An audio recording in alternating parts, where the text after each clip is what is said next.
who I am. I'm Marco Greco of the Ontario Committee for FenCan. I'm going to be short and sweet. First and foremost, thank you very much for attending. Great first step. This is one of many events we're going to be having. So hopefully the attendance and the cooperation and participation continues to increase. That's always good to see. First and foremost, I will also be introducing Haya from UL. She'll be coming up doing a presentation. Tarek from the Ontario Committee will also be doing a quick discussion point, as well as Mr. Bell sitting in the back there. So yeah, what can I say? Quick question. Does anybody have any racks or IGs in their car? Any sizes, any shapes, oversized, triples, looking for something like 85 by 24 specifically? No? Okay. Good icebreaker. Didn't work, eh, Ron? Okay. So without further ado, I'm going to introduce Haya from UL, as well as, I'm sorry, these sponsors, have to acknowledge them. UL, obviously, Sherwin-Williams, Maria, Vecca, Mr. Waddell, and Open Janela. I'm sorry, I'm not familiar with Open Janela. Is there a representative from Open Janela here? No. Okay, well, Open Janela is a software company. I'm assuming that provide ERP support. So please check them out, and thank you for their sponsorship of this event.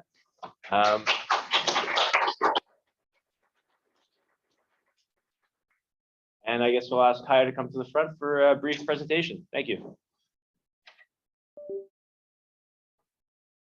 You want this? Yes. Sure.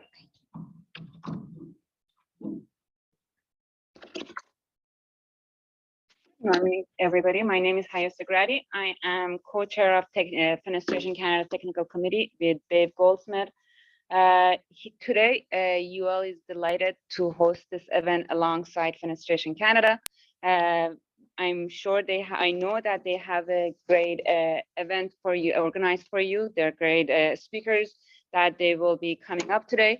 We are actually hosting an event this afternoon after we finish the program here today at 2 o'clock at UL. If you could, just after everything is done, just drive over to the UL facility. We're about 15-20 minutes south of here. So we look forward to seeing all of you in the afternoon. On the gift bags in front of you, there is our cards with the address. There is a couple of more addresses in the front if you need to know our location and address. So we look forward to seeing you. We have actually put a video together to just showcase some of our capabilities within UL and what we have done over the past 100 years in Canada.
Thank you very much, and we look forward to seeing every one of you in the afternoon.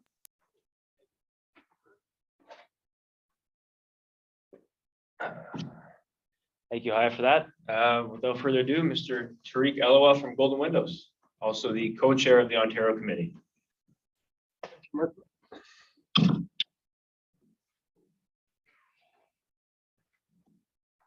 Hi everyone, I'm Tariq Elawah from Golden Windows. I'm the co-chair of the Ontario Committee. As Marco said, I just wanted to thank everyone for being here and the reason we're here. We want to grow the community. We want to be all together, share all the information and knowledge of the industry so we can all grow together, improve the industry overall. So yeah, thank you for being here, and we'll try to host as much as possible events like that. We want your feedback for sure, so please reach out to us and Stefan or Terry as well to give us your feedback, what you want to see more, and how we can help the community and the fenestration industry overall. Thank you.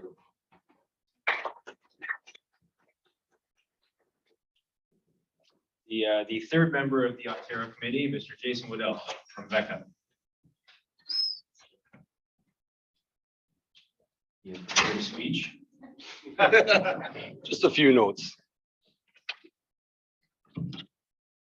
As you know, I'm Jason Waddell with VECA Canada. I'm also the membership chair for Fenestration Canada. I'd like to say thanks to FenCan, yourselves for attending today, as well as our speakers. We do have some pretty good information for you guys and ladies to, for our industry. We will be hosting more events as time goes on. So my sales pitch, if you're not already a Fenestration Canada member, please contact myself and see what we can do for you. Okay, thank you very much.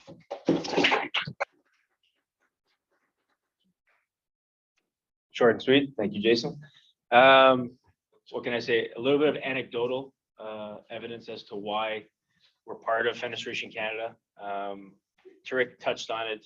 Essentially, it's about community and networking. It's great that we have so many people here today. Historically, though, Ontario has not been the strongest province in terms of Fenestration Canada participation. So we want to see those numbers go up. Like I said, this is a step in the right direction. I was joking earlier about the glass, but not really. Without FenCan and without my kind of network partners at other manufacturing facilities, I really wouldn't know what was going on. And I would think that maybe they just hate me. It's possible, but realistically, the challenges that I face every day, everyone in here also faces them. So having this support network, as kumbaya as that sounds, it's important. I can call up a number of people, have discussions about supply chain, people, opportunities, funding, and it's important that we have those outlets. So I guess my point is, we need more people, we need more participation, we need more voices at the table so that we can expand, the breadth and scope of what the Ontario Committee does. Just as a side note, the provinces, if you're aware or not, the provinces now have their own independent committees, which is kind of a new thing for Fenestration Canada. So literally, the ball is in our hands. We need to make it what we want it to be, and that doesn't happen without everyone's participation and everyone kind of speaking up and coming to events like this, and ultimately networking and discussing those kind of pain points that we all need to address as an industry. So without further ado, I'm sorry, the next individual. Oh, so I guess the next individual will be Terry Adamson of FenCan, Technical Director, correct? Thank you, sir. Excellent. Sorry. Another round of applause for Lauren, Lane, who's not here, Stefan, and Terry for putting this all together.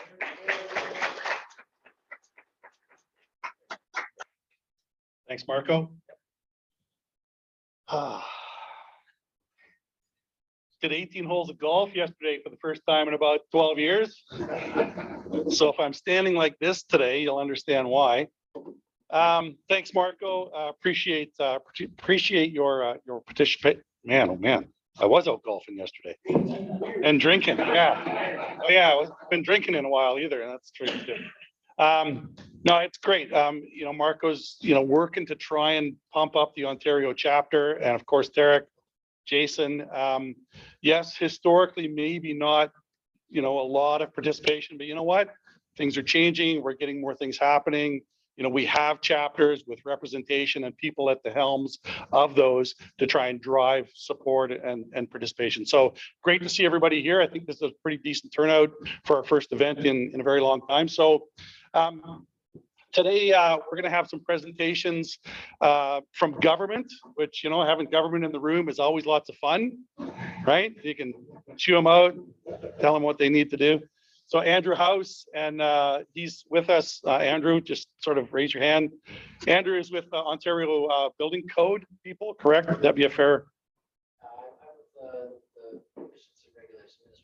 Okay. Oh, and Dheerish is with Dheerish Rambaruth is online with us. He's with Ontario Building Code people. Sorry, I had them mixed up. I should know that by now, the number of emails that we've shared together. So they're going to be doing some presentations for us to give you guys some updates on what's happening there. Then we're going to bring lunch. And then Daniel Dicaire from Ottawa Community Housing is with us today. Daniel has a huge wallet full of money to spend on, and he's going to tell us all about that. Tons of money coming for high performance retrofits. So it's that's going to be a great session to hear about. And then we're going to do a bit of an open discussion. We want to hopefully get some feedback from our members. Tell us what you would like to do. And then of course, I mentioned the facility tour. So I threw a few slides together, if I can get them to move. Oh, there we go. So there we are. That's where we are today. Again, I'm Terry Adamson. I'm technical director with FenCan. I've been in the business about 38 years. I live in BC. Don't hold that against me. I'm happy to support everybody across the country. I'm not just from the West. So, boy, the room went quiet there. I can hear you breathing out there. So I threw just a few notes together I thought might be interesting for you guys to hear about. I'm going to talk a little bit about the 2020 update for the NBC. We have a task group for on-site testing, a task group looking at the operable guards language in the 2020 code. Ontario code changes, even though we have some sessions from Ontario code people today, I wanted to touch on that. Of course, Windor in Montreal, just want to mention it. I want to talk a little bit about the FenCan online forum and then our member page value. So there's a lot of effort being put in. Welcome, have a seat. Glad you could make it.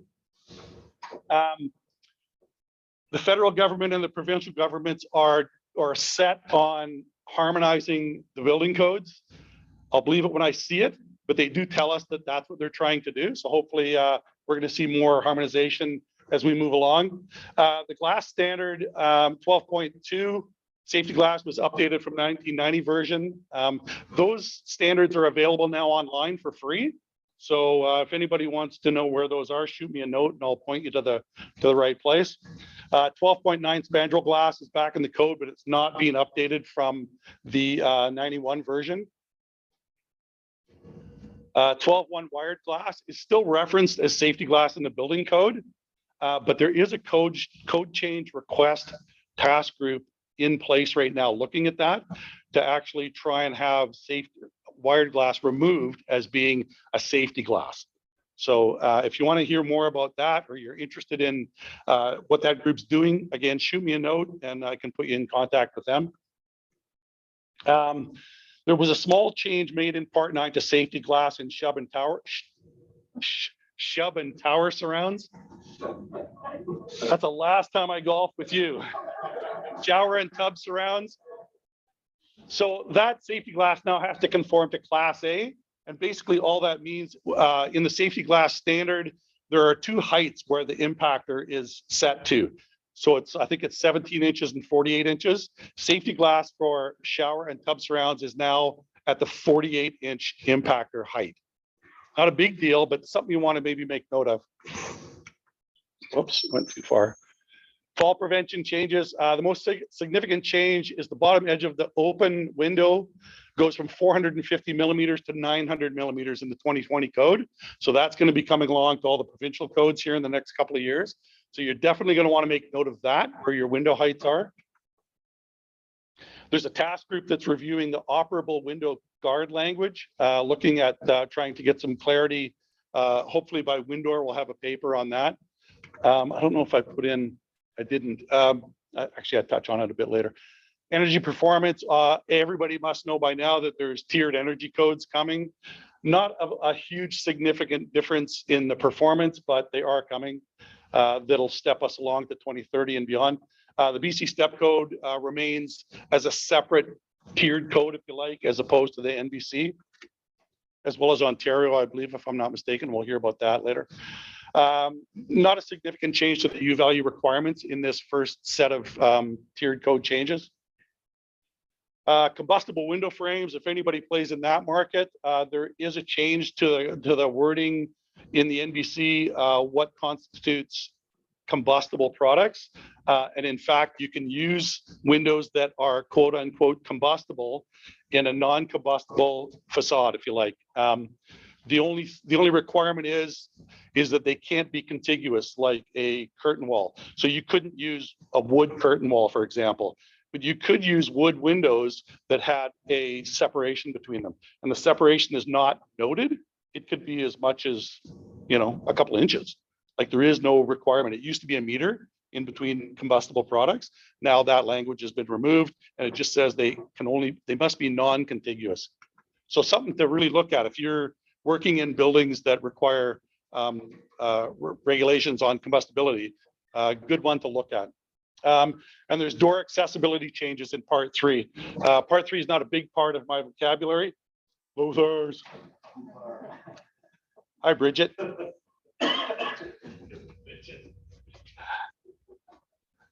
I do. All right. I don't play a lot in the part 3 world, but there are changes in the accessibility for doors. So that's something, if you do that, you're going to want to look at it. So we did a tech talks quite a while back now, probably 6-8 months ago, looking at on-site air and water testing. And the frustration that came out of that tech talks and what I heard back from industry was there's a lot of challenges there. So we actually put a task group together to look into sort of that world. What's going on in on-site testing for air and water? Is it well managed? Are they trained well? Is the equipment, put together well? Are there criteria for those equipments and pressures? I mean, on and on and on. A lot of confusion. So we've actually got a task group together, and we're going to be putting together some documents that will look at the current state of that world, as well as, what the task group comes back with recommendations on what we can do to improve it.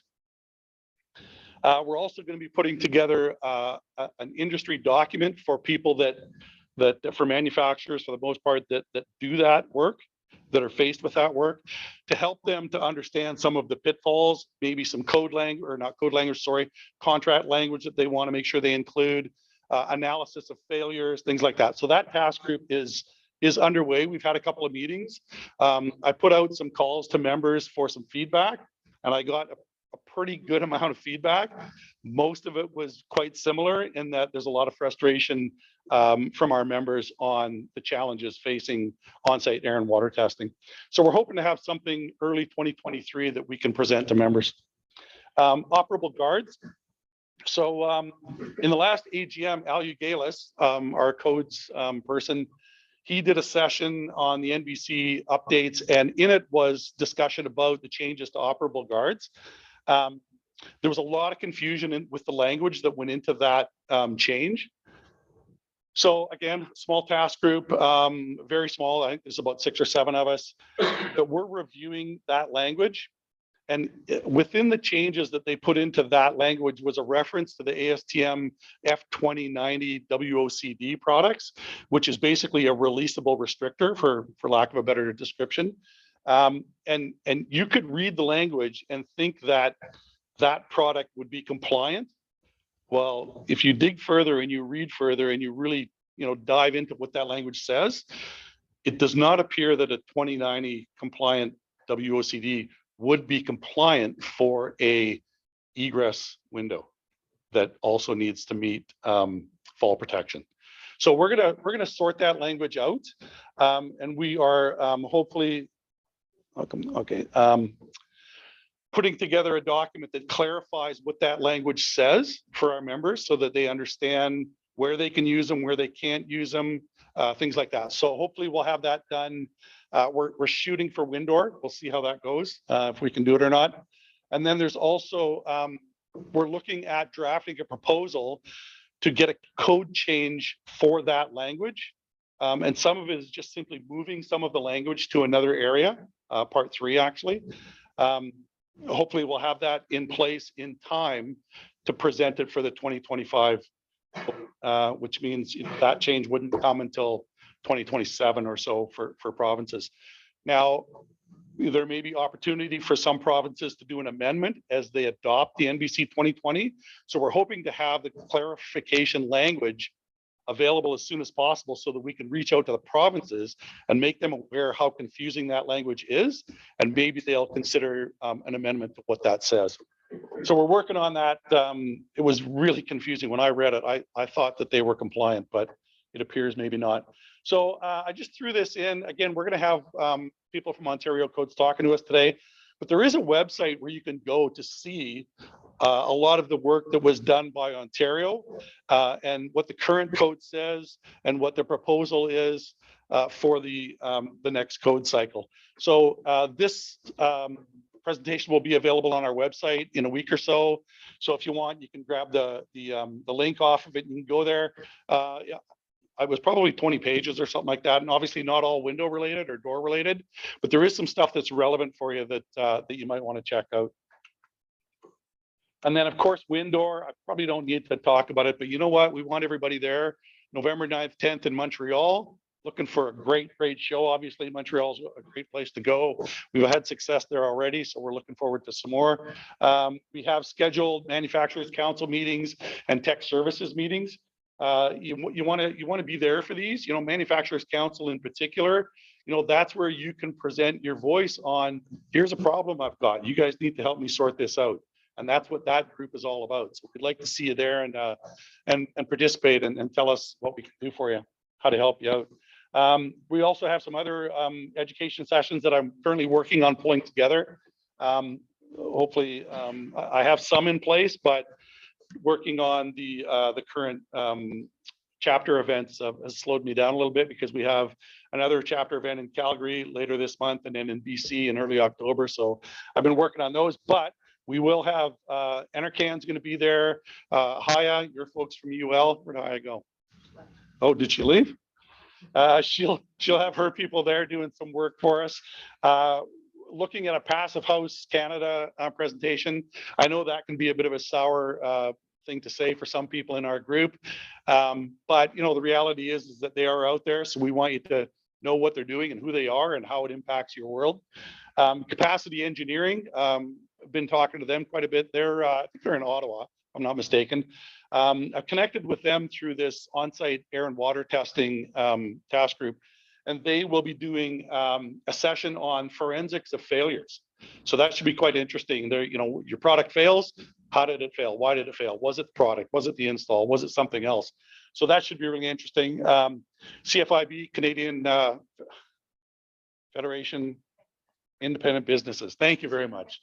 Hoping to have them there. They'll have some business information for us. And we got a lot of other stuff that I'm working on as well that we're going to have some excellent education sessions at Windor. So we definitely want to see you there. Some of you may or may not be aware because I bang this drum every opportunity I get. On our website, we have a member forum where you can go and you can ask questions, or you can read the answers, or you can read the questions that are there. It's quite useful. There's already some good stuff there, but I want to pump it up. You know, this forum is available for all of our members to look at. It's not available to non-members, so you don't sort of have to worry about, you know, other non-members seeing what we're talking about. Anybody in your company can sign up to it, so that, you know, people in accounting or people in your service department or whatever, they can go in and pose questions, and it can be anything. It can be a question about, you know, what kind of gas are you using? I don't know, like anything you want that you think somebody out in our world might have a relevant response or a helpful response. These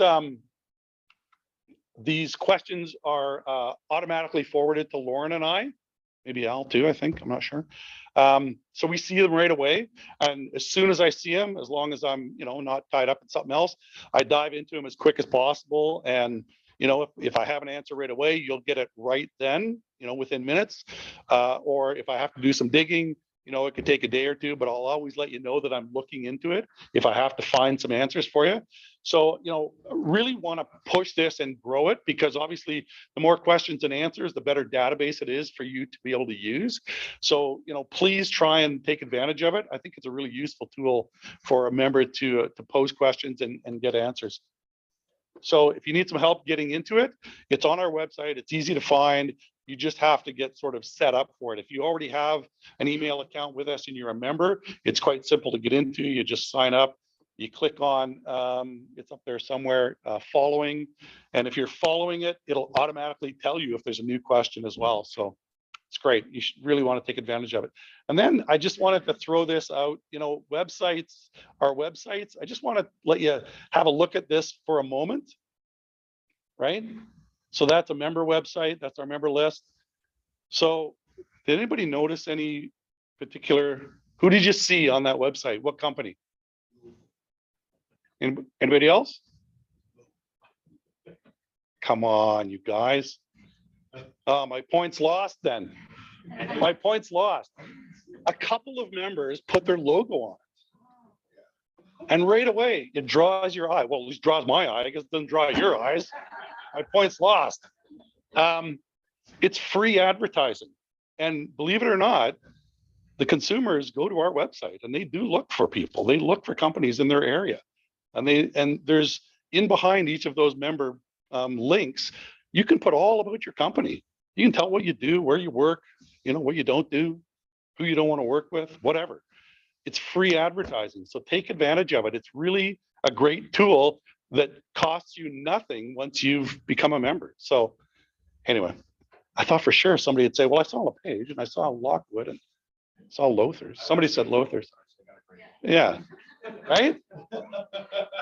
Take advantage of it. It's free. And that's it. That's all I've got. While I'm standing here, any questions for me? If not, we're going to move on to our presenters. Too easy. Thanks a bunch.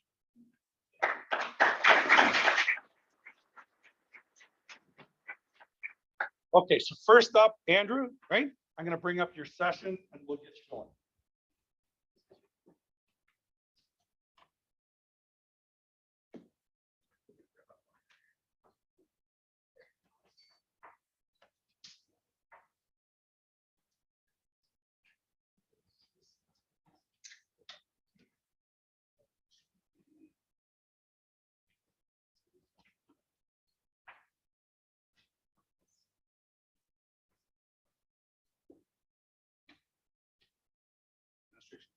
Station 3, right? Yep.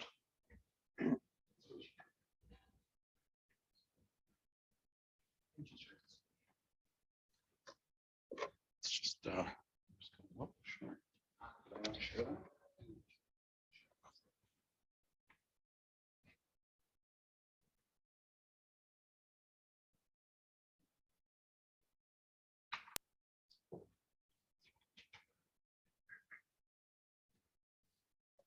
I was doing this, now I need to. Yeah.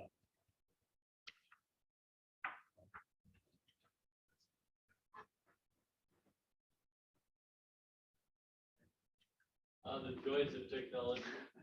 Oh, there we go. There you So go. it's, okay, so it's right moves you forward, left moves you backwards. All right, great, thank you. All right, well, thank you, Terry. Thank you, Fenestration Canada, for inviting me to come here and speak to you, give me the opportunity to talk to industry. We always like to be able to come out and talk to industry. Sorry? A little bit louder. A little bit louder. I'll hold this. How's that? Okay. So again, thank you for inviting me to come out and speak to you. We always like to the opportunity to come out and talk to industry, the Ministry of Energy. I'm going to be talking today just generally about our efficiency regulation for products and appliances. And then I think we're going to have Dheerish is going to speak after me. He's from the Ministry of Municipal Affairs and Housing. He's going to talk about the building code. And sorry, my name's Andrew Howse. I'm with the Ontario Ministry of Energy. So let's get right into it. I'm just going to talk a little bit about a little background about our efficiency regulation. So we have this product efficiency regulation. We've been regulating product efficiency since 1989. We were actually the first province in Canada to regulate product efficiency even before the federal government was doing it. We were shortly after, I think California was maybe the first place to do it in the 70s, and then the US Department of Energy followed in the 80s.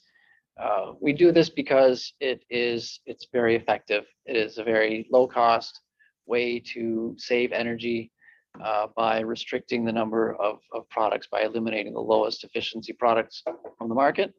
And as we've been doing it since 1989 steadily through all different governments in Ontario, and we're still going strong. Today we regulate, it says over there, over 90, it's almost, I think by last count, it's about 98 products that we regulate in our efficiency regulation. And it's a broad range. It's just about, all kinds of different products. It's every sector, residential, commercial, industrial sectors. It's products that use energy directly, like electricity, natural gas, oil, and even some products like windows, of course, that don't use energy directly, but have a significant impact on energy use within a building. Terry mentioned earlier harmonization, and that is actually a focus of ours right now. I think it's a focus of jurisdictions across Canada and across North America to try to improve the harmonization of efficiency standards, because lots of states, the federal government in the US and Canada both have efficiency regulations. We have one, as other provinces and states. We're working all to harmonize them more than they are now. Right now, our standards are, most of the products we regulate are already harmonized with either the US Department of Energy, DOE, or or Natural Resources Canada, federal regulation in Canada. And many, if not most, are harmonized with both of them. So we're making a lot of progress in harmonization. But it, again, it's a focus that we're looking at still today. For Ontario's perspective, we try to harmonize with US and federal regulations primarily. If we can do that, we also look to other provinces in Canada, particularly BC. Sometimes we'll look at other states in the US like California. Barring that, we look at a building code or building standards like ASHRAE 1.1. We always try to harmonize with something. We try not to go it alone as much as possible. But there are some circumstances where we do, and we will if necessary. So I'll just talk a little bit about the framework in Canada, about who regulates what.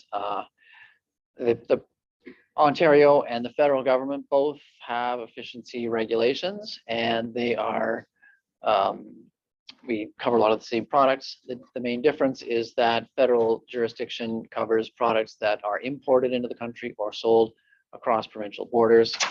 Ontario's regulation applies to anything that is sold in Ontario, which can include products also regulated by the federal government, but we have exclusive jurisdiction over any products that are manufactured within Ontario and also sold within Ontario. So federal regulations wouldn't touch those products. As you can see there at the bottom bullet, there's the actual language. So specifically what we regulate: no person shall offer for sale, sell, or lease a prescribed appliance or product unless that product complies with the requirements set out in our efficiency regulation, Ontario regulation, and it's title up there, OREG 50919. It's available, freely available online if you're interested in looking at what's in it and the specific provisions. I can share the link if you're interested. So within our regulation, it prescribes all the details of what you need to meet to apply with the regulation. So it tells you which test standard you have to use to evaluate the product's performance. Of course, the minimum requirements the product has to meet, the product types that the requirement applies to, and the date, manufacturing date at which you have to start producing products that meet the requirements. And we get a lot of confusion about that. People wonder if we change the regulations, does that mean I have to replace my furnace or whatever it is that I'm operating? And that's not the case. It only applies to products manufactured after that date. So even if you have stuff still stored in a warehouse, even after that manufacturing date, as long as it's manufactured before, you can continue selling it until you start manufacturing new products, and at which point they have to meet the requirements. So the way we verify compliance in Ontario is we require products to have one of these labels here. You can see we've got the CSA label, the UL label as examples, but it can be any number of certification bodies out there that can do this. These specific requirements for the marking are in the regulation, of course, and they can be the label of any organization that's accredited by the Standards Council of Canada, or for Windows, also the National Fenestration Rating Council. And that marking can be either on the product or in the packaging, depending. Details are in the regulation about which applies to which. Generally, it's supposed to be on the product, though. So I'll talk a little bit about recent updates to our efficiency standards for Windows, which I think is what you guys are probably more interested in. So for Windows, we've regulated Windows since about 2013. So starting with anything manufactured in 2014 or beyond, we've had minimum efficiency requirements for those Windows, and specifically for residential Windows. And we're talking about residential windows for small buildings. So we're talking, single family homes, not you're not talking about condo buildings, or not commercial buildings, just it's residential windows in Ontario. We update if we have to change our requirements in the regulation, we have to do a regulatory amendment. So there's no shortcut to suspending or changing our requirements. And there's an established process that we go through when we're doing that. It takes about 6 months to a year. It can be faster if there's political will to do it, but typically it is 6 months to a year. And we typically do try to update the regulation about once a year with new product updates for one product or another. The most recent update for Windows was in 2020. So we updated our standards for Windows, that are the ones that have been in place since 2014. We did stakeholder consultation back then. We posted the changes on our environmental registry and regulatory registry, which are also available online, freely available, for a 45-day public review period, which is typical. And these standards took effect just this year, January 1st, 2022. We typically give some time after regulation is updated for manufacturers to get up to speed and make the changes needed to comply with the new requirements. And so the new requirements we set, they're roughly aligned with new requirements that British Columbia set around the same time. And they're roughly harmonized with building code requirements. As my colleague is going to talk more about the building code in the next session. But when I say they're harmonized with building code requirements, I'm talking about for residential buildings, efficiency requirements in supplementary bulletin SB12. Yeah. It's all new builds. You're not talking about that. For building code only applies to new builds. Yeah. For our efficiency standard applies to anything sold in Ontario. So it's not tied to any build at all or permit. It's just any windows you sell in Ontario, once our regulation is in effect, if they're manufactured after that date, they're subject to that requirement. The question, when you identify stakeholder consultation, can you kind of flush that out? Who exactly is that selected for that kind of consultation? So we typically look at, we try to find the manufacturers because they're the ones who are going to be responsible for getting the certification and they're the ones who are selling the product in the province. So we reach out, we do what we can to find stakeholders through what tools we have at the ministry. For Windows, it's a bit challenging because there's so many different manufacturers. We rely in those cases more on the sort of industry organizations like Fenestration Canada to connect us with the manufacturers and to be sort of our contact point when we're doing that consultation. Is that public knowledge? Who are those stakeholders that you're consulting? We don't publish, I don't think it's public knowledge which stakeholders we're consulting for any particular product. We just, by product basis, we figure out who are the manufacturers who we need to talk to. And try and reach out to as many of them as we can to try and figure out what we're doing. We also often, because we're often harmonizing, we often talk to other regulators who have done similar or are thinking of doing similar changes. But again, we do rely a lot on the trade organizations, like again, like Fenestration Canada. I think we tried to do a survey for this last amendment. We tried to identify a manufacturer. We didn't get a lot of feedback through that. Like we didn't really do it through Fenestration Canada, but it can be hard to connect with people if you don't have these connections. And since we're jump from product to product, it can be hard for us. So anything we can do to better identify who the stakeholders are is we're always looking for ways to do that. Go for all the products that are being covered or encapsulated? Is it the same approach or are there different? It's basically the same approach, yeah, for every product. We take essentially more or less the same approach. Question. Yeah. If there's a new manufacturer, well, supplier, do they have to register with you? No, nobody has to register with us. So how do you get to that? It's voluntary. Yeah, it's we don't claim to get to connect to everyone.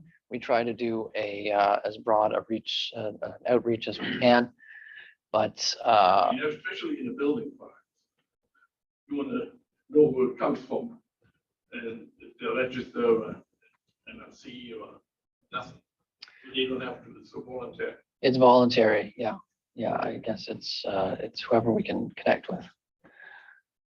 Sorry, I just want to clarify that if I could. Meeting the requirement is not voluntary. Yeah, that's right. Meeting the requirement is not Whether or not you voluntary. participate in the The consultation. consultation is voluntary, Yes. right? I Yes. just want to make sure we're clear on that, that's all. Okay. Yes, the requirements, as I said, the requirements apply to every windows that are sold in anywhere in Ontario. If they're sold in Ontario, it's subject to these requirements. Yeah, that is another story. Talk about that later.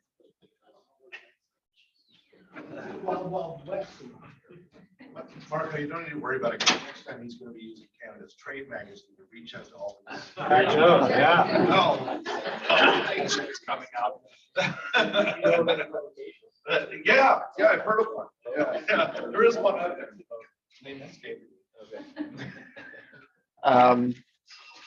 Okay, so this is the actual requirement. This is the updated requirement now that went into effect. This is the one we updated in 2020 and went into effect at the beginning of this year, January 1st of this year. And it is essentially, you can see there at the bottom of the requirement, 1.61, it's the metric numbers, 1.61 watts per square meter degree Celsius, or an energy rating of 25. So, and that's roughly aligned with British Columbia. And I mentioned the building code. So the building code for supplementary bulletin 12 has these tables of packaged compliance packages, and in the least efficient number for residential windows cited in there is 1.6. So that in that sense, it's aligned with the building code. And you can see here the scope. It is, as I said before, small residential buildings. So building area less than or 600 square meters or less, 3 stories or less, with these specific exceptions listed here. Which you can look into the regulation to see that. Andrew, sorry, can you back up for a second? Yeah. Can you explain item E?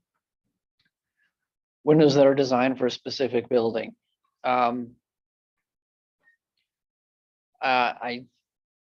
So these restrictions went into effect, these date from 2014. So I can't really give you the thinking that went into that, because that was kind of before my time. When we updated, we were just looking at updating the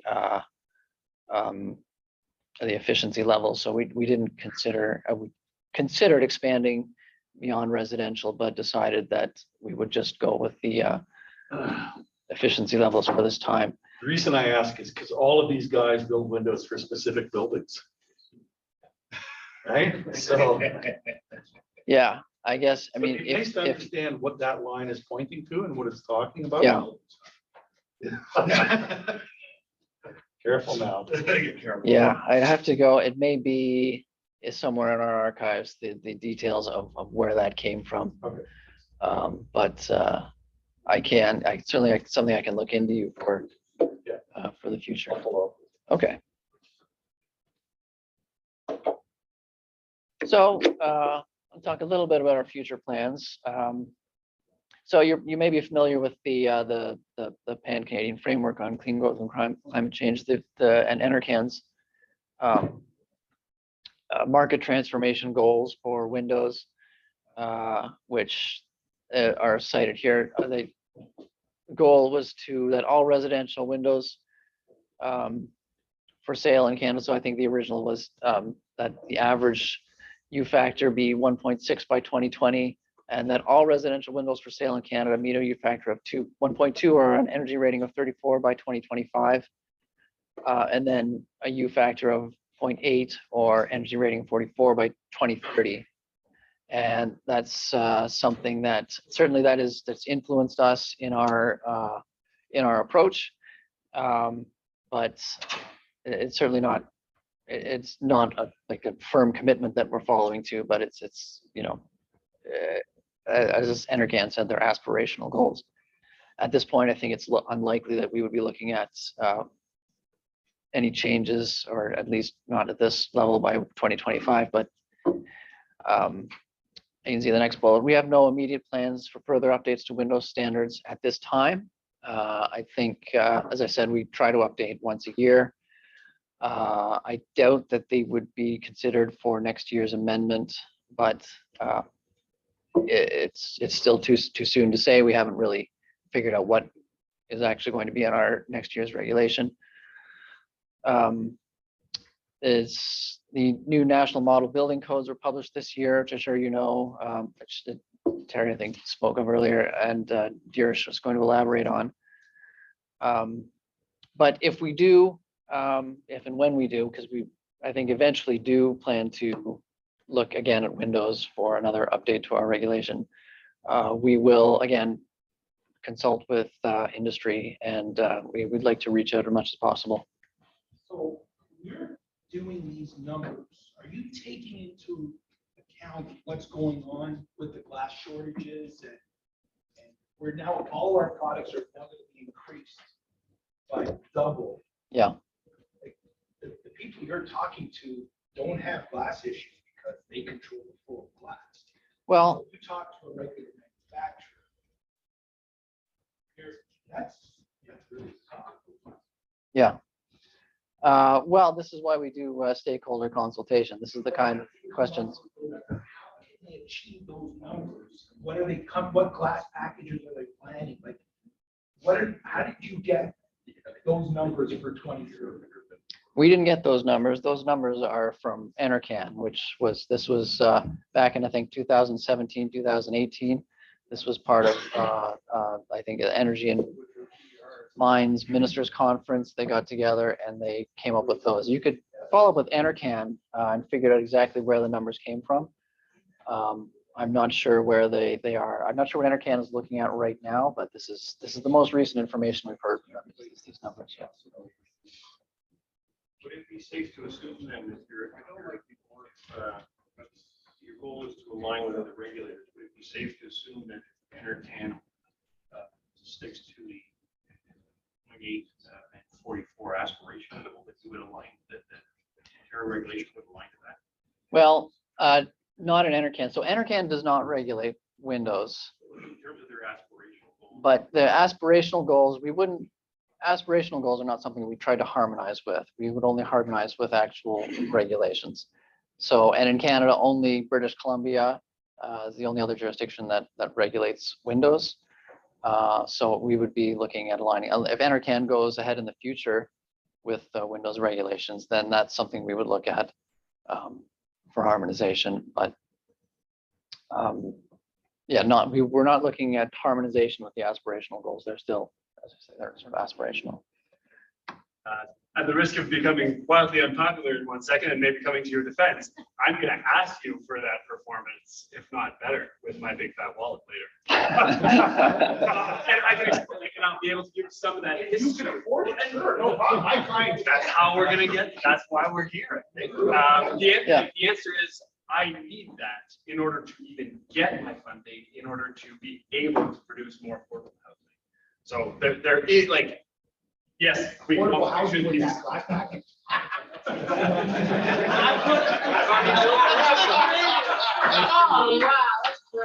I've already built 3 of them. This is great. I'm looking forward to this afternoon's presentation. Whoa. Sorry, Andrew. Just want to know, That's great.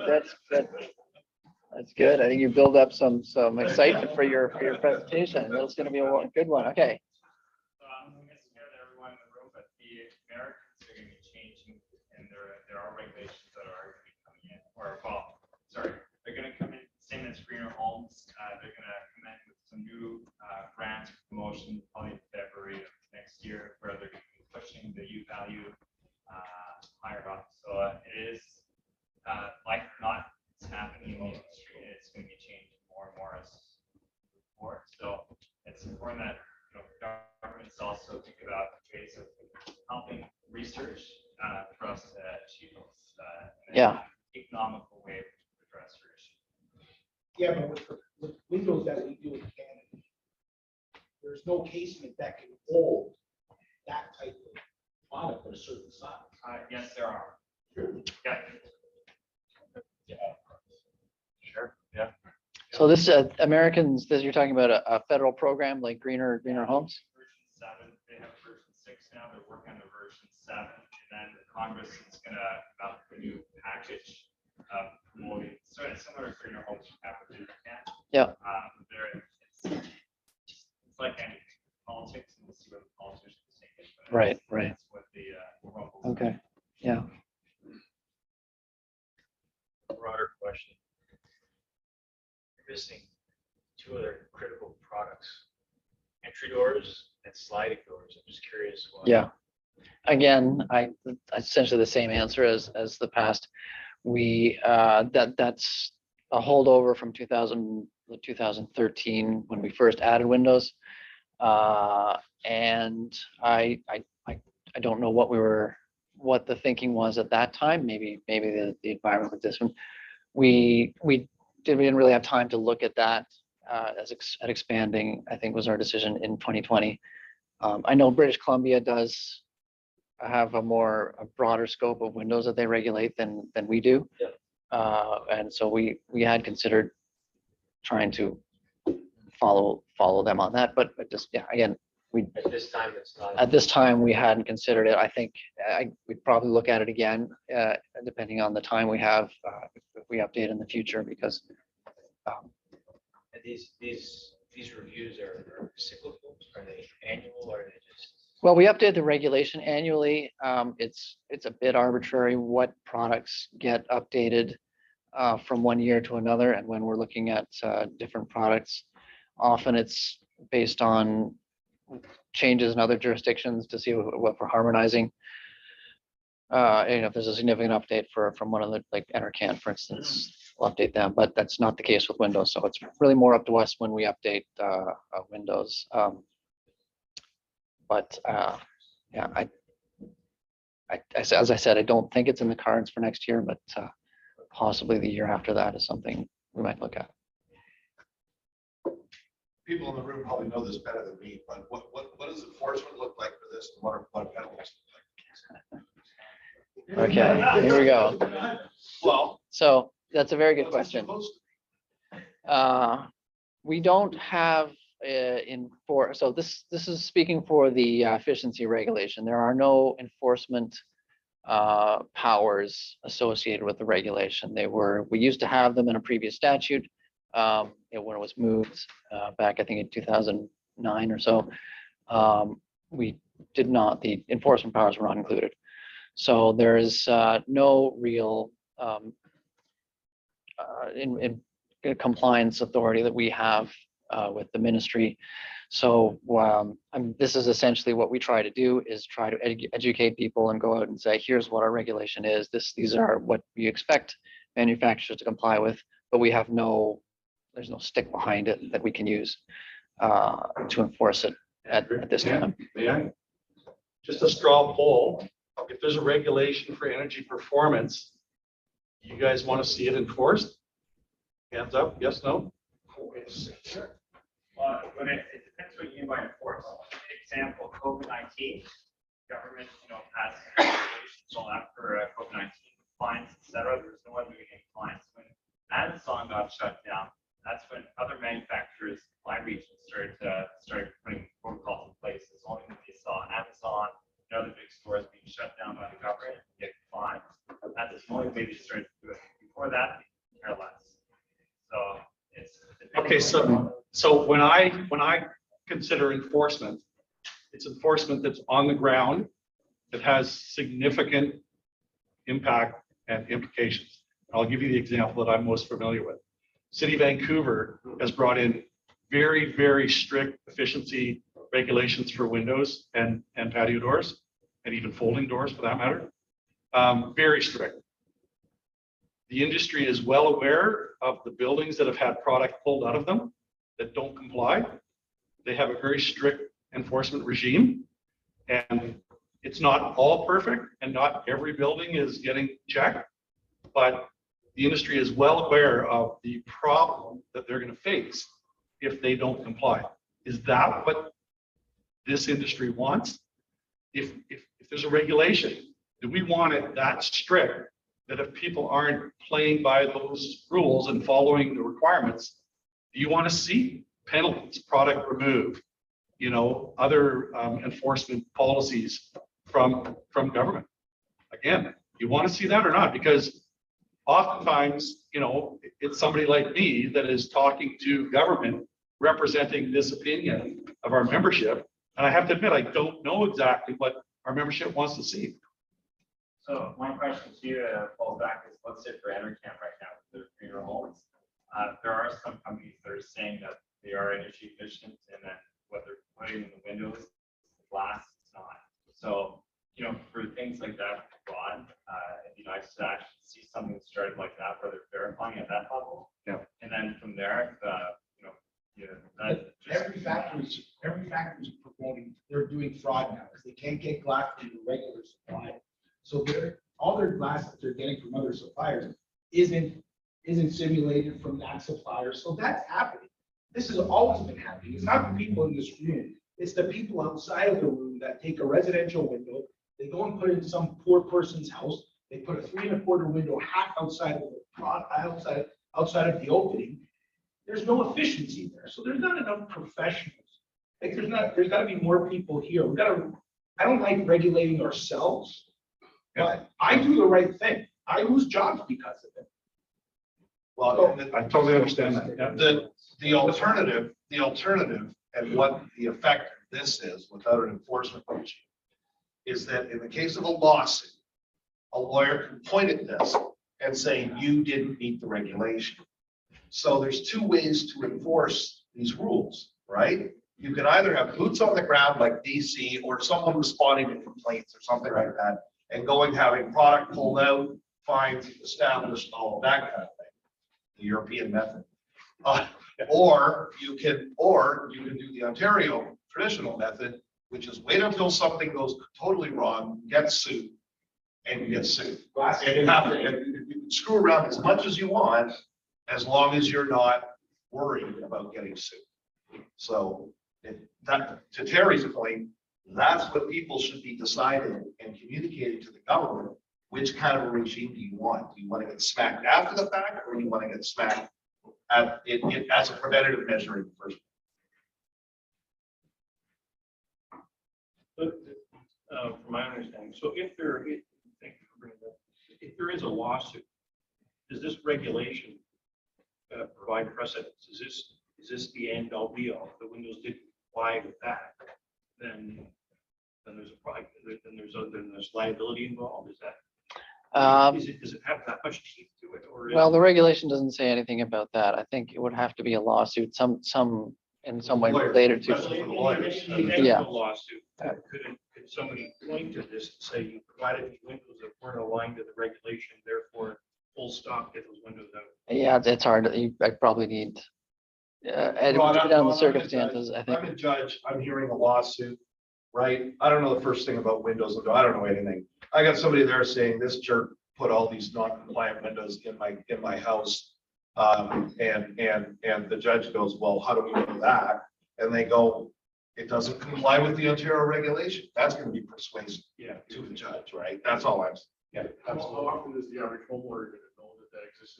Their lawyer will dig it out. The lawyer will dig it out. If I put that window in that house. Oh, they're not gonna, oh yeah, no, you don't. So if we're waiting for that to happen. Yeah. There's gonna be this big, I think we need something kind of in between there for those that are out there. I mean, I can speak for. Oh, BC has a different answer. Yeah. We spend a ton of money. Keep doing it. Yeah, Why? they're spending a lot of money, yeah. Thomas, do you want to? Andrew, I'm gonna let you do your presentation, but Yeah. We're almost it done. would be nice, to have at least some enforcement, but Yeah. it's, it's like for COVID, you had all these laws, no one was doing it until they finally Yeah. went on the field and started, and then that's when people started applying. Same thing for here, if you want to protect the consumer or make sure that things, you'll have to do that. Yeah. The big kind of caveat here that everyone's talking about is glass with the coatings. It's really hard to get right now because supply chain issues.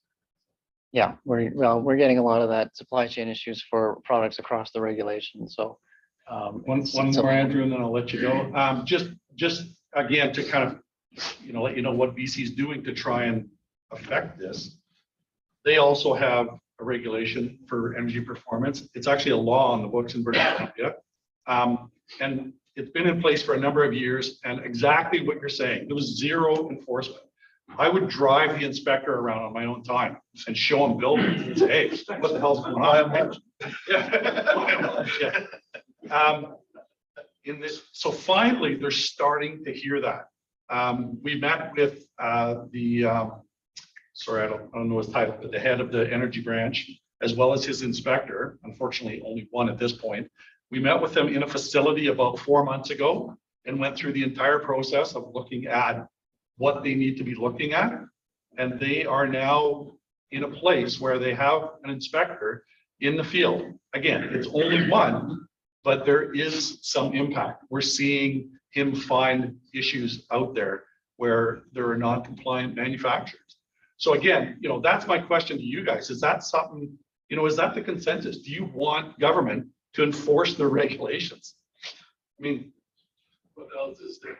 Do you want to get on a plan with the regulation? I don't know if you heard that. Do you want to get on a plane that doesn't meet regulations? Yeah. Ron. But I think you need a place to go. If you're a homeowner and something's going south on you, and you've got an Ontario regulation that you have to meet, or we don't know, really, they need a place to go. We had even one person, even one where you could go to, that starts the process of everybody getting on board because of the fear of getting caught. But right now, what do you do? Who do you call? It's a great question, and it's not something that I want to dig into because I want to let Andrew finish. I was worried we were going too quickly. Yeah, take care of that. I've had multiple calls from consumers asking for, what are the rules? You know, I've got these products. I don't think they're what they're supposed to be. It puts me in a really precarious position on, you know, if it's a member or not, it can be somewhat irrelevant. But, you know, who do they come to? Well, they're starting to come to us to say, I've got these products. Are there regulations? Are there codes? What are they supposed to meet? So that's available. But again, being an association and representing our members, it can be that's a tricky dance to walk with somebody that's, you know, complaining about a product or a manufacturer. Anyway, you talk about who to go to, right? So I don't know. And that's, you know, again, I don't want to delay any more of Andrew's session, but it's a great question for you guys. I'd love to hear your feedback on what do you want me to do when a consumer comes and says, hey, I've got this product and I don't think it's right. See, the consumer is scared to go to a lawyer, pay $6,000 for one window. Yes, yeah, for sure. You know, that's the problem. Anyway, sorry, Andrew, I didn't want to slow you down. Go ahead. Okay, I think that we've about come to the end of all that I had. That's. This is gonna tell me. Okay, are there any questions for Andrew? I have a story. So I go to Shanghai in 2010. Okay, and this is how they enforce regulations in China. At the start of the week, you get a story in the party newspaper saying we're very concerned about fake FedEx couriers. People are showing up and they're just stealing the package, right?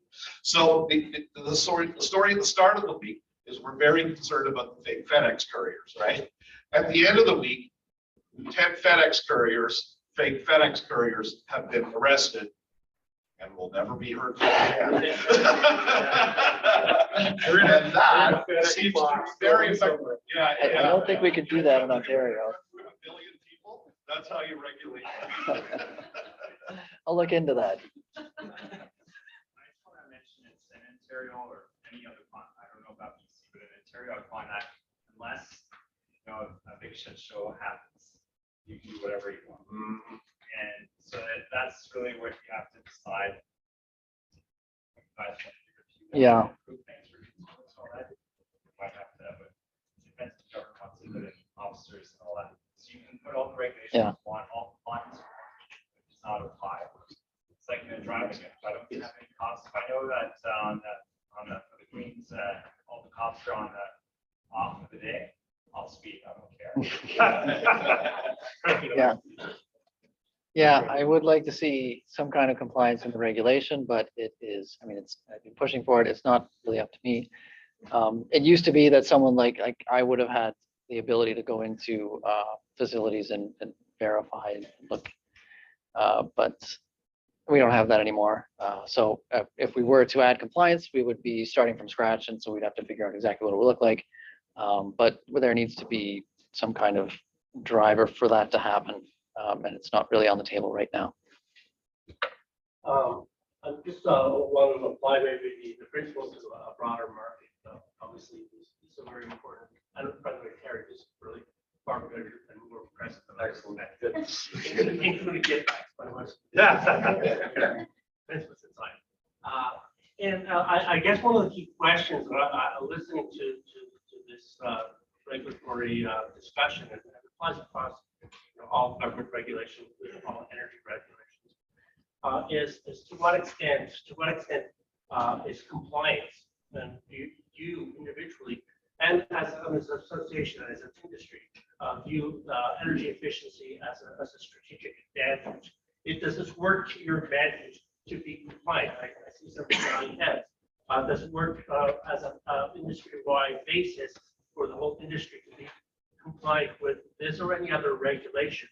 And does this become a distinguishing characteristic of the good players versus some players that aren't as compliant and aren't as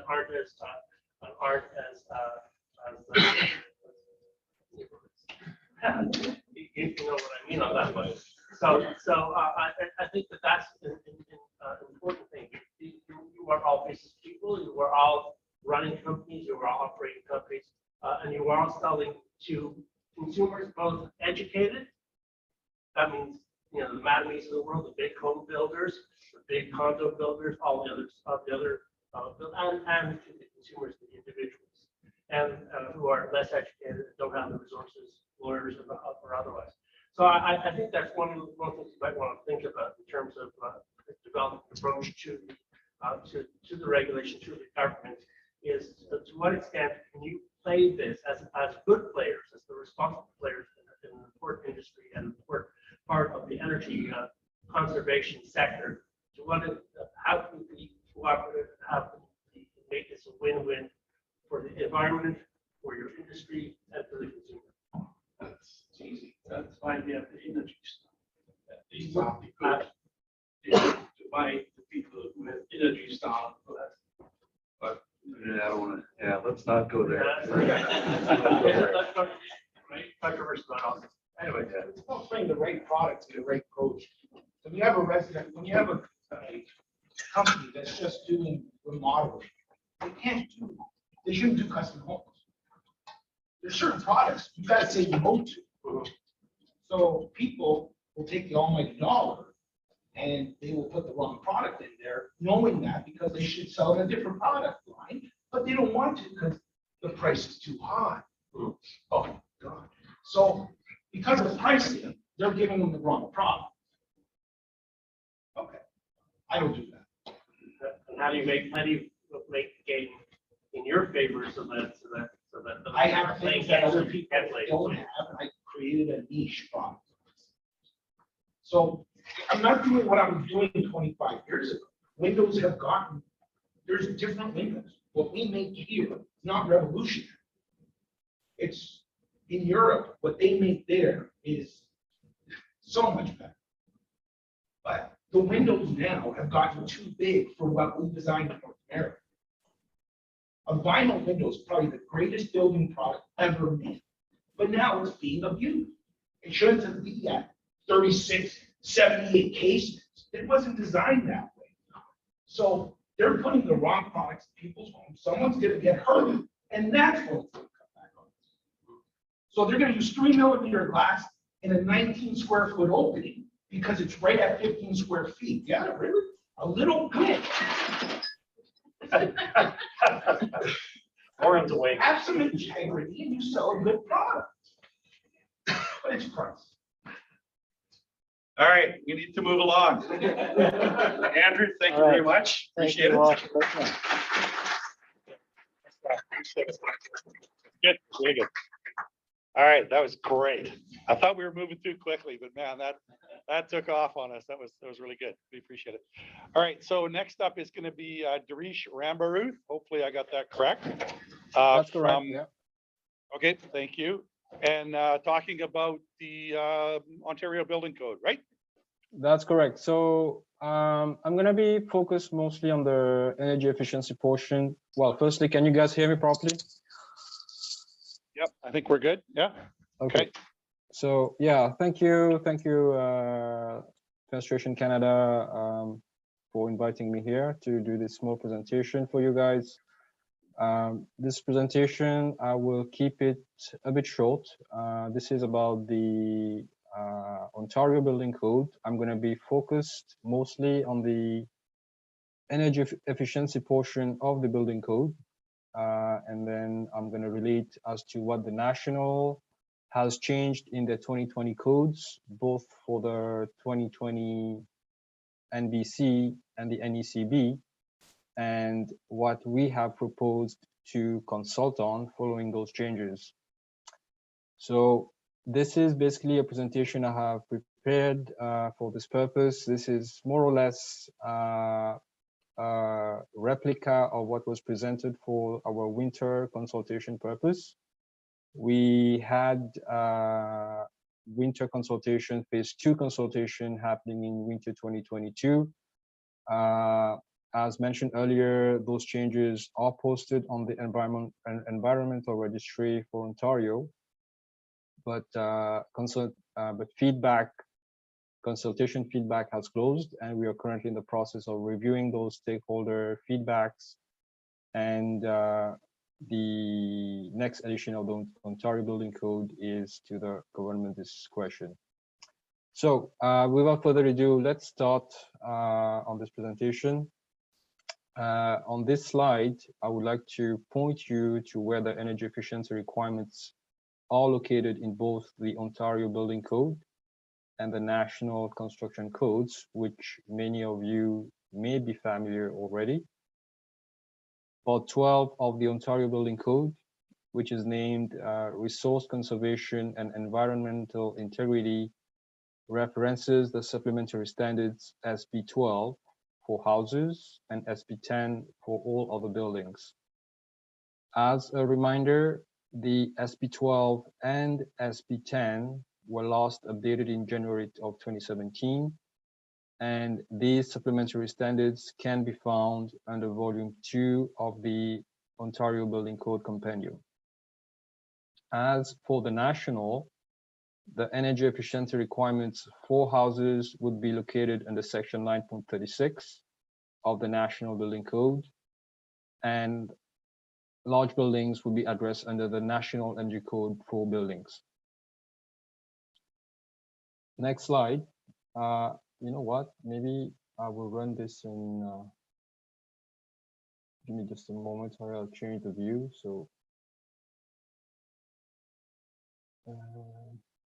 reading view. How about this one? Is this better? Yeah, better. Okay.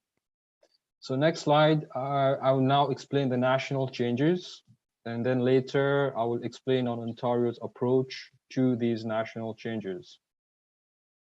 The main change related to houses introduces a tiered system for meeting the energy efficiency requirements as a compliance path, in addition to the existing prescriptive and performance compliance path.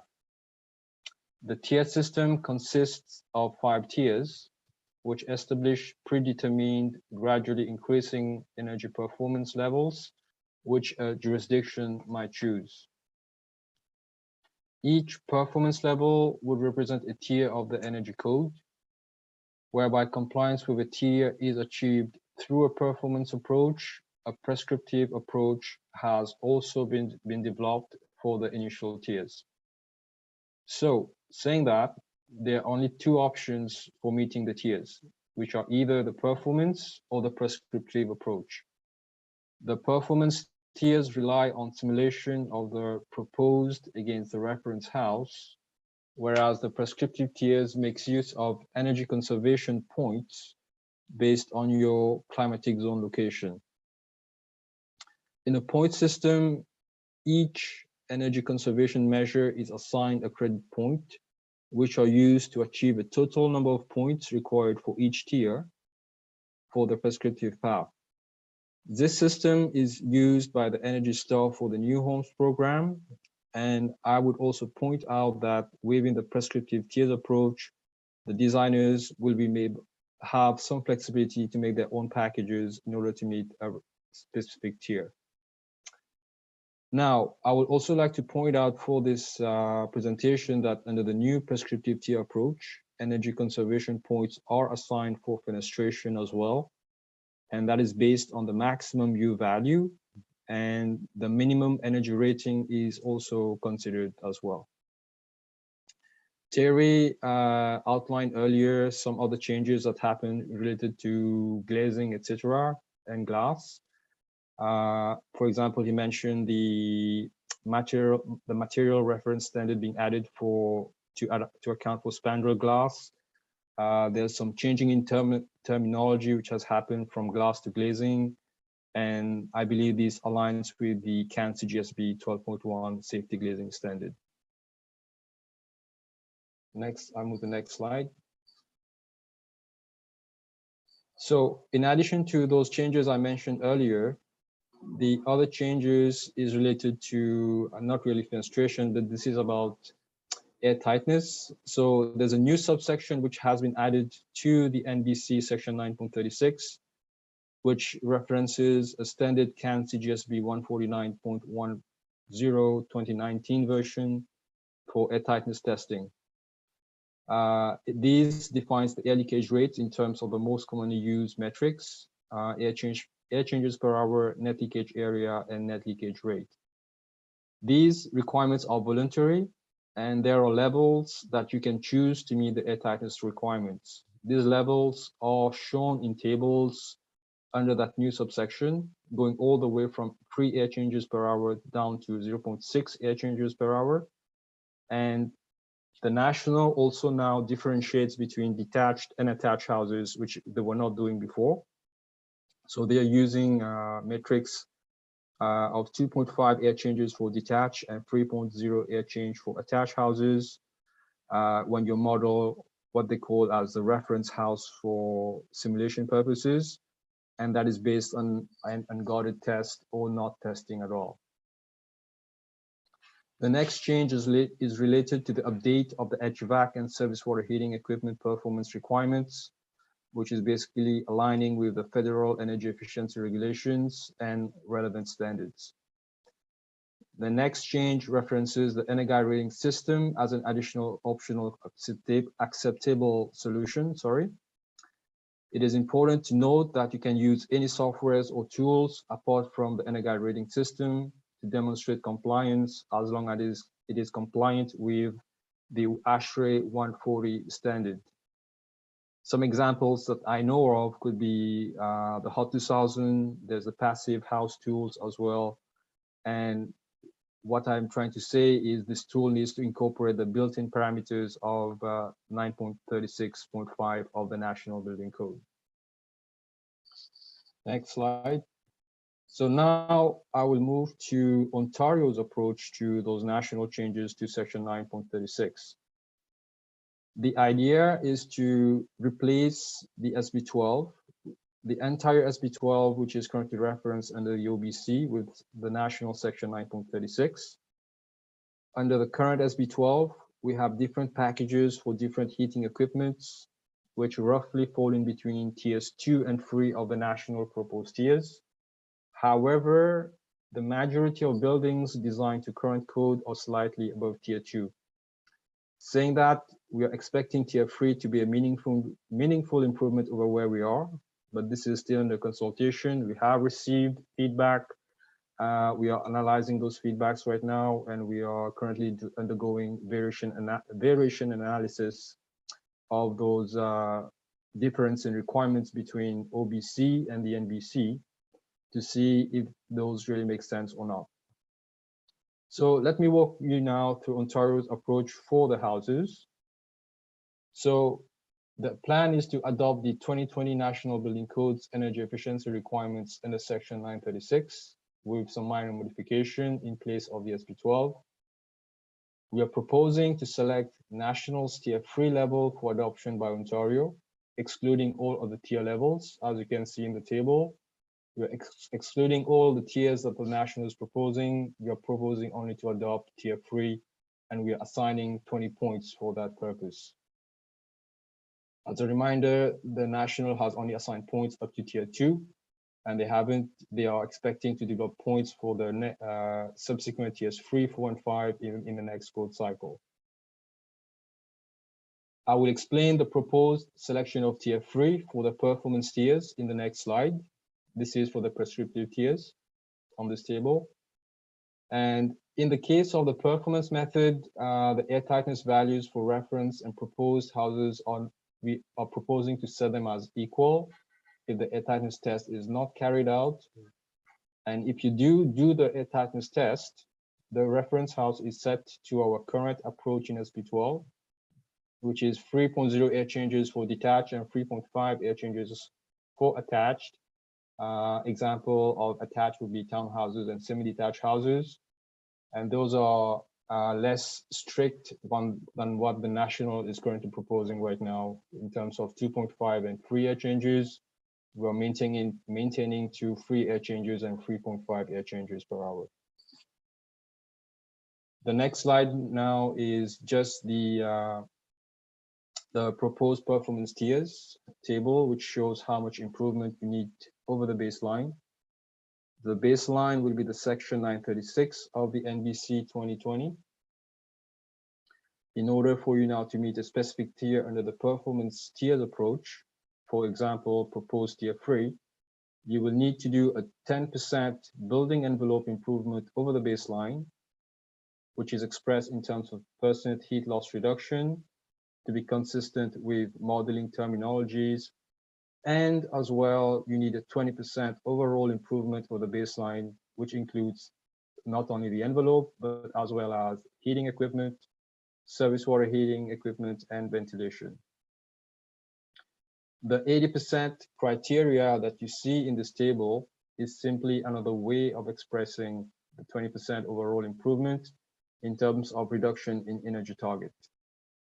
As you can see, smaller homes, which are less than 300 meter cube, will have less stringent requirements, and the credits for smaller homes is also reflected in the prescriptive tiers, which is not shown in the previous table. Next slide. Okay, so now we move to the large buildings, changes to the 2020 NECB, the National Energy Code for buildings. So we will get into the national changes for large buildings, and now I will explain the national approach, and as I did before, I will explain Ontario's approach later in the next two slides. The NECB 2020 is introducing a new part to Division B, which establishes a compliance path with 4 tiers, each successive tier being increasingly stringent in terms of building energy consumption. Unlike the Section 936, this tier path for large buildings relies exclusively on existing Part 8 for energy modeling. So it relies exclusively on simulation. And Tier 1 will be equivalent to the prescriptive requirements of the NECB 2020. The progressive tiers 2 to 4 will be based on simulated annual energy consumed by the proposed building relative to the reference building. And the reference building in this case will be based on the NECB 2020. Next slide. Okay, so the other changes introduces a new article to Division B of the NECB that references a new standard ASTM E3158 for measuring the air leakage rate across the building envelope. And to mention, the air tightness testing is not mandatory, it's still a voluntary requirement. The next change to the NECB lowers the overall thermal transmittance values for opaque building assemblies and fenestration. While improvement is being done to thermal characteristics of fenestration, there is no change to the existing fenestration and door to gross wall area ratio. From what I know, there was some industry reaction to who said, wait, you are lowering the thermal resistance values for fenestration, and as well, you are now reducing the fenestration and door to gross wall area ratio. That was a bit too much. There was some stakeholder reaction we at the national level, and this change in regards to reduction for the wall area ratio did not go through. The next change is related to updates the interior lighting power density values to better align them with the efficacy of lighting products available in the North American market. The next change outlines lighting power allowances to be used for exterior applications that are not covered by existing provisions. The next change deletes the NECB trade-off path for HVAC and service water heating, which were deemed to be complex for non-energy experts and not practically used by the industry, and that was making the national code a big document for nothing, because nobody was actually using these complex calculations for trade-off. Next slide, sorry.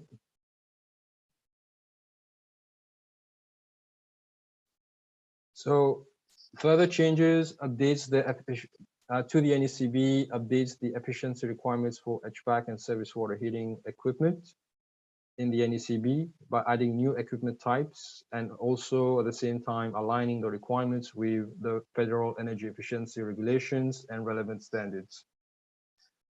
Other minor changes include to ensure that the thickness installed of piping insulation aligns with the manufacturer's specifications, harmonizing of the prescriptive and performance path of HVAC systems controls, and clarification for insulation requirements for ducts located in a conditioned space.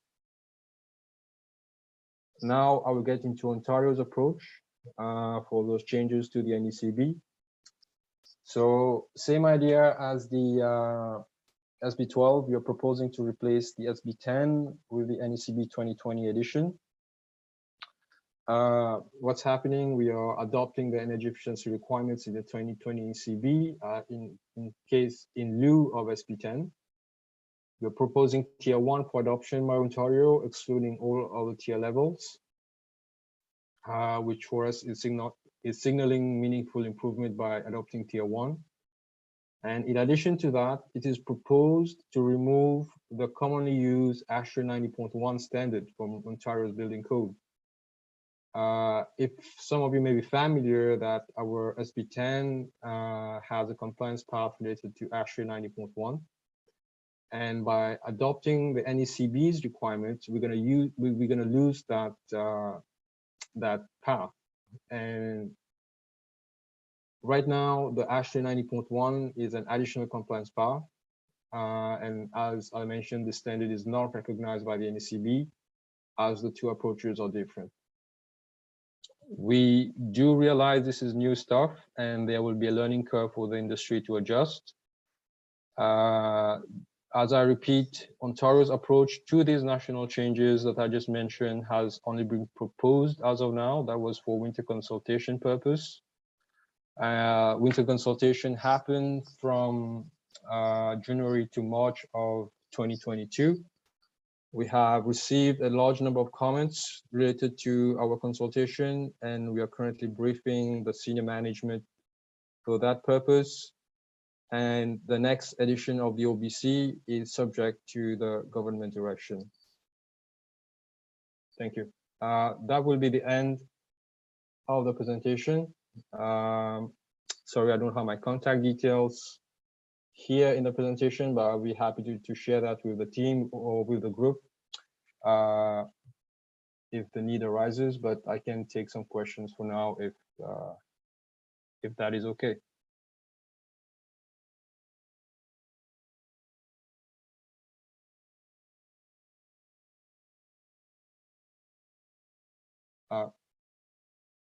I cannot hear anything. Why can't you hear me? I can hear you now. Hear me? Can you hear me? I hear you Okay. now. Yeah. Hopefully we'll be able to get that slide deck and share it with our group afterward. Is that a possibility? I don't see any issue with that. Let me speak to my colleagues, to my upper team management here, but I don't think that should be an issue. Okay, great, thanks. Yeah. I do have a couple of questions, Dheerish. So if a builder is going through the performance path, will they need to have an energy advisor engaged in that process? Are you referring to section 936? Yes. Well, from my perspective, we have received some feedback that you will need an energy advisor in order for you to do the prescriptive modeling. Sorry, the modeling. The modeling, yeah. Yeah, for the modeling purposes, normally for the prescriptive tiers, I don't believe so. It's just a matter of prescriptive packages. You go to 936.8, you select your package there, you see how many points you get, and you comply with those tiers. Now, when it gets into the performance tiers will require modeling. For that purpose, when you require modeling, there might trigger the requirements for an energy advisor who is familiar with the HOT 2000 software as an example, but we don't limit it to to HOT 2000. We say that software has to be ASHRAE 140 standard compliant.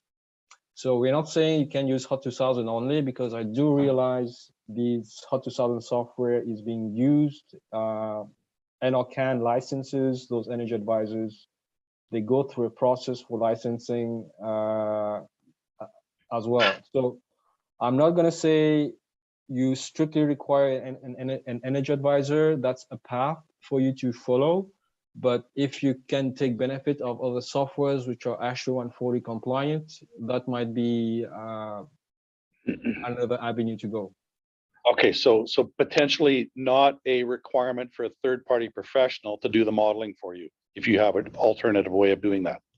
Yeah, as long as your software is ASHRAE 140 compliant, I would say. Okay, okay, we have a question. Yes, thank you for the presentation. I've heard just now you repeated that for single family dwellings under section 12, for under SB 12, that HOT 2000 is the software that your energy modeling software that you're recommending. What are you recommending, if any, for the Park Creek buildings under SB 10? CanQuest, eQuest, what's acceptable these days? Oh, did you hear that? I think I got it. Just correct me if so I understand that we, first of all, we're not recommending HOT 2000. We're just saying these are softwares that I know can do the modeling. I'm not recommending any software. I'm just saying that you need to have a software which is ASHRAE 140 compliant. And I will carry over the same comment to NECB. There are so many softwares, simulation softwares out there. I know there's ResNet as an example, I think, which you can use to do the large building simulation. So we are not recommending any software at this point, because I don't think that's our intention. We are setting the general requirements. We are not saying which software, we're not promoting any software that you might be able to use for your modeling purposes. Okay, so as long as it meets, okay, go ahead. Right, but Redstream that you referred to, HOT 2000, CanQuest are all actually products developed by EnerCan, so they are developed products.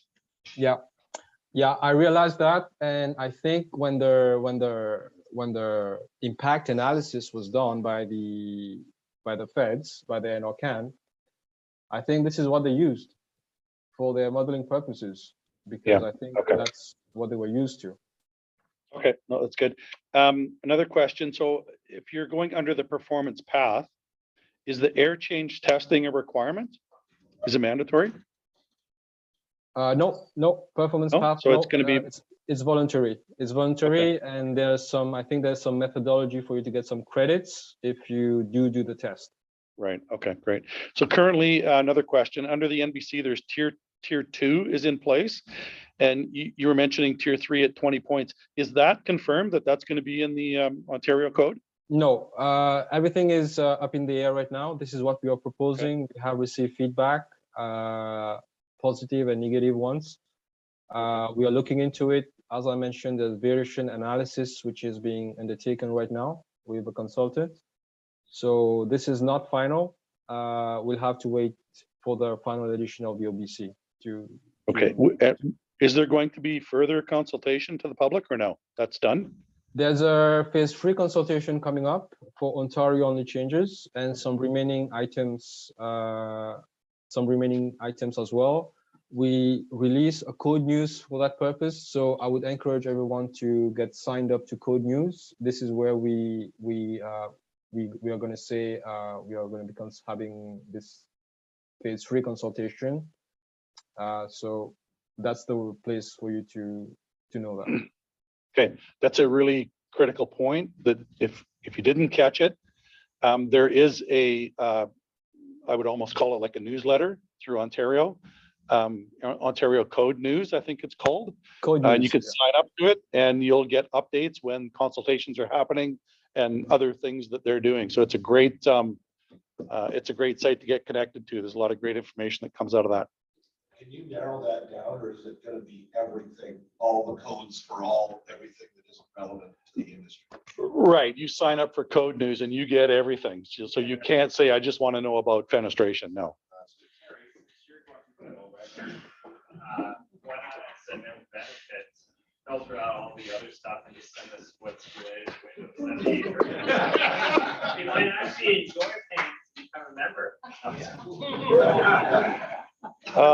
Thomas, if it wasn't for that roast beef sandwich you gave me yesterday, oh boy, we'd be in trouble. Sorry. You just read the code news, Terry. and- Yeah, that's, yeah, I'll do a monthly tech talk, just reading the Ontario code news. That would be dry. Did I have any more? Dheerish, is there any indication of when the new Ontario code will actually land? We have dates? Okay, let me put it this way. We have a harmonization agreement that was signed by the feds, the provinces, and the territories. Within 24 months. Under that agreement, what I know for the first cycle, the provinces and territories have 24 months to make effective their codes once the national has put their codes in effect. So the national has put the 2020 codes in effect in somewhere around the first quarter of 2022, end of March, I think. So we are aiming March 2024. Okay. Roughly. Make a note. March 2024. So March 2024. We are planning to put the regulation in effect some more time ahead of that, because we do realize the industry has to get acquainted with it. So we are expecting to have the regulation filed way before that. So we will have a code news released. So that's what I know as of now. Okay, so we'll be able to see the final version before it's actually in place. Right. Correct. Okay, great. Other questions? Anybody for Dheerish? No? No. Going once? Going twice? Dheerish, thank you very much. Appreciate it. No problem. And what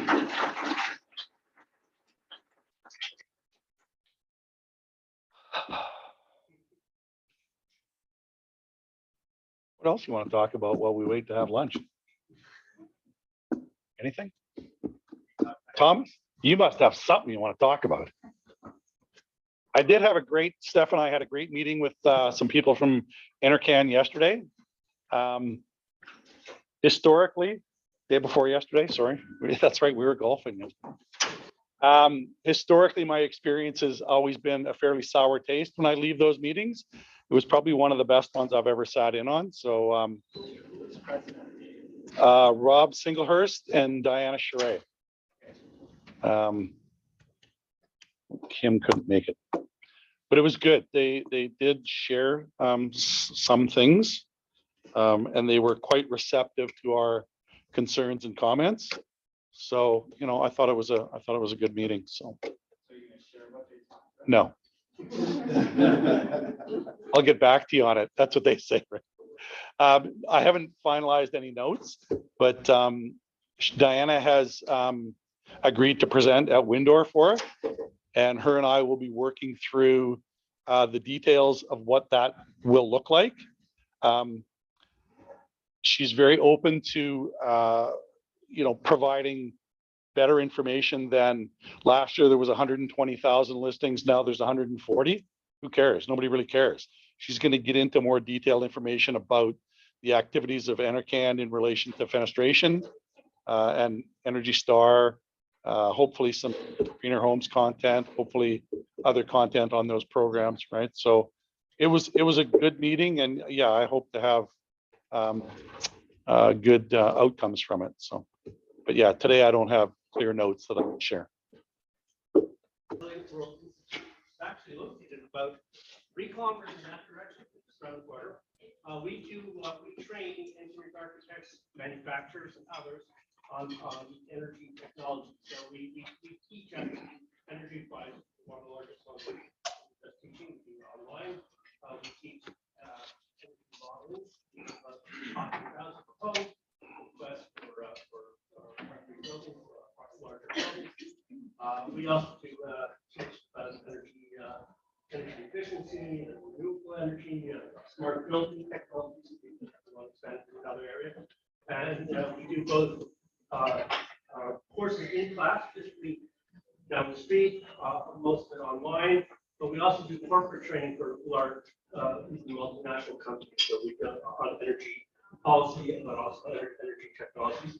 And my volunteer hat is I'm the vice chair of the Ontario Sustainable Energy Association. So when I was making my comments earlier about industry strategy, we work, and that's how I know Terry. That he was a speaker at one of our major events back in December about the introduction of the Canada Greener Homes Initiative, and he did a great job. Great speaker. Thanks, Leon. And so you have good leadership, and we're looking for members across the energy spectrum, everything from energy producers, hydro, and solar, and thermal, but also the consumers of energy, so whether they're stations of the owners and institutions, governments, so they are all our members.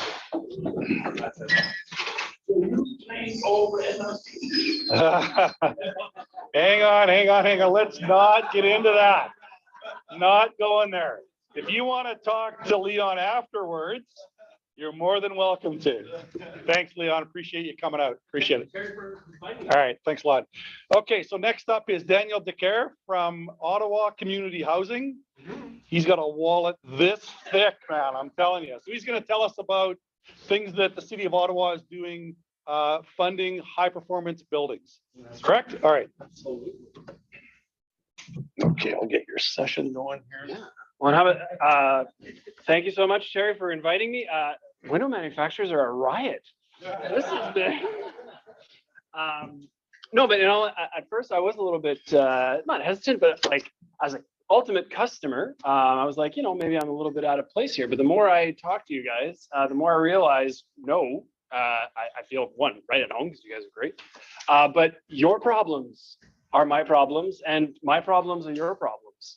That's the actual message here. And the gentleman that was here, who I realize is gone. But what I'm actually hearing there is that there's passion about the product that you guys are producing. There's real pride in this room, the same way that I've got real pride about the work, the sustainable work that we're doing. And anyways, I really believe that there's amazing opportunities for us to work together to just get better buildings built, which ultimately is everybody's goal. So. Right click to move ahead, left click to move back. All right. So yes, however, I did want to get your attention, and that's why I went with a very provocative title, which is that, did you guys know that Ontario social housing has about $1 billion right now for high performance retrofits that they need to spend in the next 5 years? That was my goal, to capture your attention, because I assure you that windows are a huge portion of that $1 billion. And I'd like to tell you how you're going to get a piece of it, hopefully. So my goals today is, yes, so I'll talk about the money, and I'll talk about how we secured this money, but basically we've got a bunch of high performance, deep energy retrofits that need to take place, and that money expires in 2028.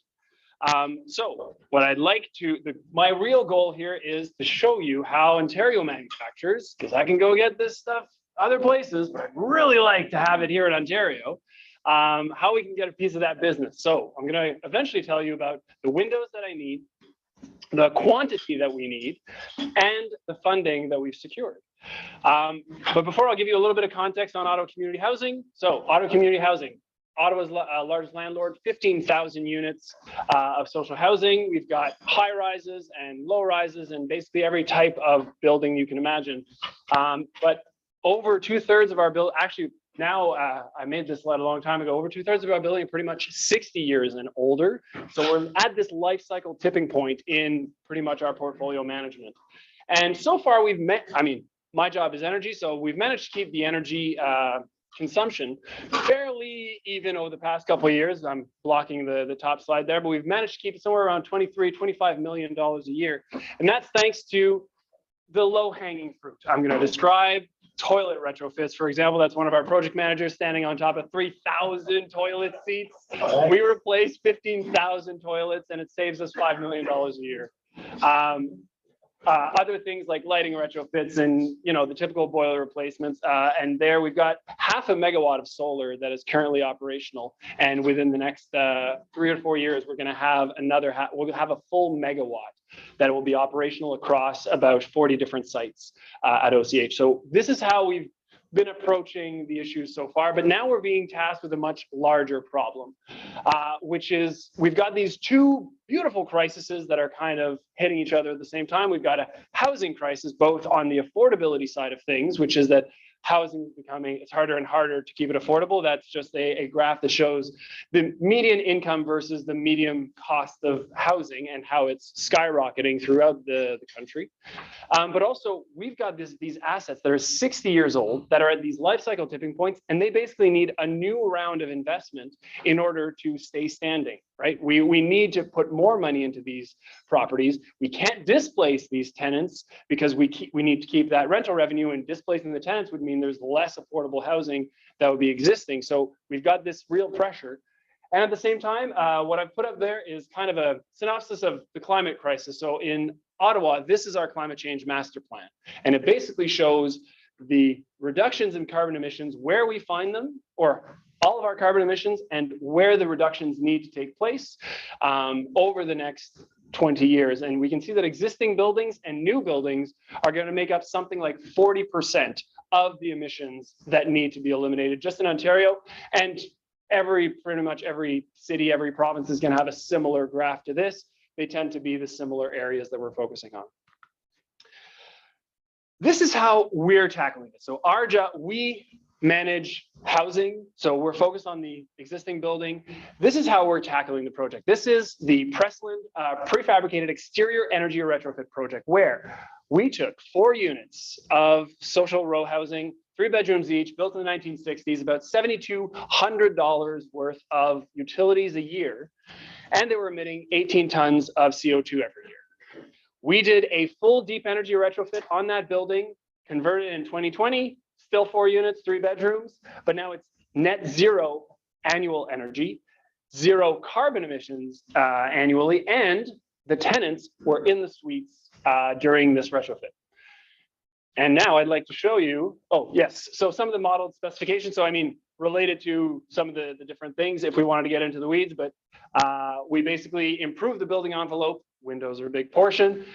We improved the airtightness, basically down to about from 8 to 2 air exchanges per hour, and basically replaced all the natural gas equipment with electric heat pump systems, and added this about 35 kilowatts of solar on the southern facing roof. Yes, Thomas. So the heat pump systems are usually good for just 10 or 15 years and they cost, they're very expensive. So I know that City of Ottawa has tons of money, but isn't it less expensive to have just natural gas? So on this, so I mean, I can get into the financing on a separate, but the way that we approach this, the way I was able to pitch this to my CFO is we did a total cost of building ownership. So we've got to start taking into account not just, well, we take the utility savings and by the way, we were going to work on that roof. We were going to replace those windows. We were going to replace those furnaces.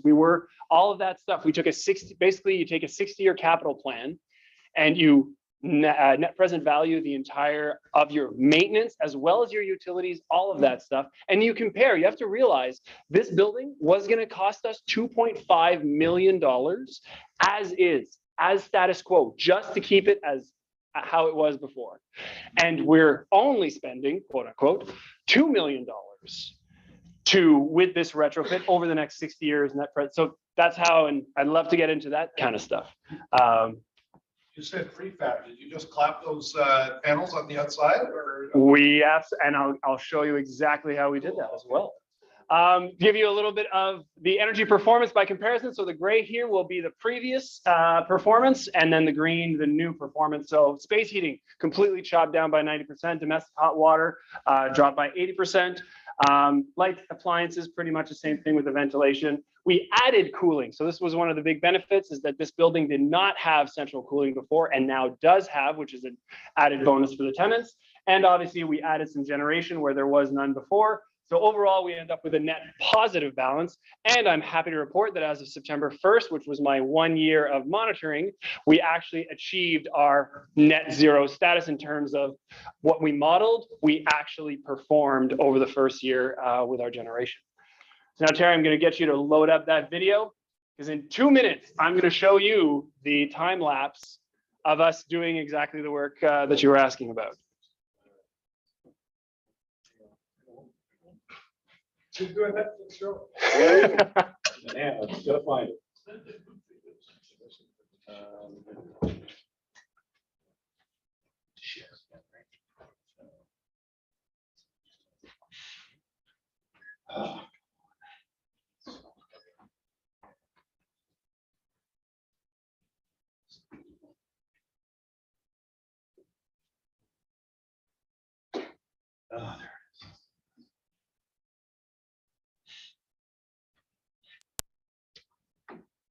Boom. All right. So what we have here is 197 to 203 Pressland, where we start. Oh, is it? Oh, sorry. Yep. So 195 to 203 Pressland, where we started, we basically excavate all the way down to the foundation. We're exposing that footing, replacing the old weeping tile with a new weeping tile so that we never have to go down there again. We're going to address any water issues. We waterproof the foundation with basically an air and water barrier. We bring that all the way up and we put insulation, 8 inches of insulation against that foundation, bring it up above grade. Now we're cutting out pieces of the brick so that we can install brackets that are going to support a beam that goes all the way around, which are going to support our above grade panels, which are being assembled right here by OCH staff. So those are SIPS panels, structurally insulated, 8 inches of styrofoam sandwiched between some OSB. We're basically stringing them together to make 20 by 9 foot panels. And we're trying to finish them as much as possible. So we're putting the membrane on there that will tie back to the below grade membrane. We are putting strapping on there. We're putting siding on there. The windows and the doors are already cut out. They're being delivered to site as prefabricated as possible. And then, like you say, we are slapping them on the building. You'll see a little bit in this part of the video, you can see us. We put up 8 panels in a day. There's 24 panels that go all the way around this building, basically to reduce its energy consumption, wrap it in a nice blanket. That means we can go to the basement, take out the old natural gas heating equipment, put in a heat pump, hot water tank, and heat pump furnace. We needed a little bit extra room in the roof, so we had to add a little bit of a roof on top, and we added 16 inches of insulation into the above roof, and then also tied back that membrane, so above the roof to the walls and down below. So we basically have an airtight, very well insulated building. And with that reduction in energy consumption, the 34.8 kilowatts of solar that we now can put on the southern facing roof is able to generate as much power as this building will consume in a year with its new energy consumption. So all of this was done by our OCH staff, who did an absolutely amazing job. And with this finished product, we have our net zero rating with NRGI. So this is an operational project that we have completed right now. If we jump back to the presentation, time that took was about there's about a year of footage in there. Ideally it would be a little more concentrated, and we've got the tenants living in those units at the time. Now, this is all great, but hopefully this room is extremely astute and will have noticed what was. If we go to the next, yeah, that's right. What exactly was not featured in this video? That's absolutely right. And in all honesty, it was one of the hardest parts, because it was hard to source windows, it was hard to find installers, and I mean, this was also, and I mean, our staff did amazing work, and clearly there's a lot of innovative processes that went through this, as you can see, but this was definitely one of the stumbling blocks that we were trying to figure out. How do we get the windows in? What do we do with them? And then, hey, are we actually going to be able to install them? So some of the issues, and just for fun, so this is literally a cutaway before the window went in. Do I have a pointer on here? It doesn't show up on. Okay. So the way that we approach this, and I love to talk about how, if this was super. So this is the old window opening. This is the brick. This is our new panel on top. We basically put a dam, like a flashing. I mean, a very, very rigid flashing that went all the way around. We tied our delta pin back and then we'd be able to tie back to our window. But we literally squished with some caulking into that opening, right? And here you see it from the inside. So this is the back of that flashing effectively. So we've got, we're trying to tie back that window to the membrane that we put on the outside so that we don't have a giant hole, right? And then we've got, and we also put some spray foam in there to bridge the gap on the sides as well. So we had lots of issues with the Delta band. Obviously, these windows are super heavy. We're talking about triple pane glass. These things are casement, they swing out. They're obviously extremely heavy when they're fully swung out. So we did have some issue. I mean, in the middle there, you can see the level, trying to make sure, hey, did these actually get installed right? Do we fill the weeping holes, or like that's us doing a little smoke test on the window during our blower door test. Pardon? Well, hey, you know, these buildings would be so efficient if there weren't those darn people. And then finding installers was like, we ended up ordering the windows separately because we put out one tender and we just couldn't get any bites. And then so we bought the windows and then we had to go find the installers. And even then, and I actually got UL did our testing in here.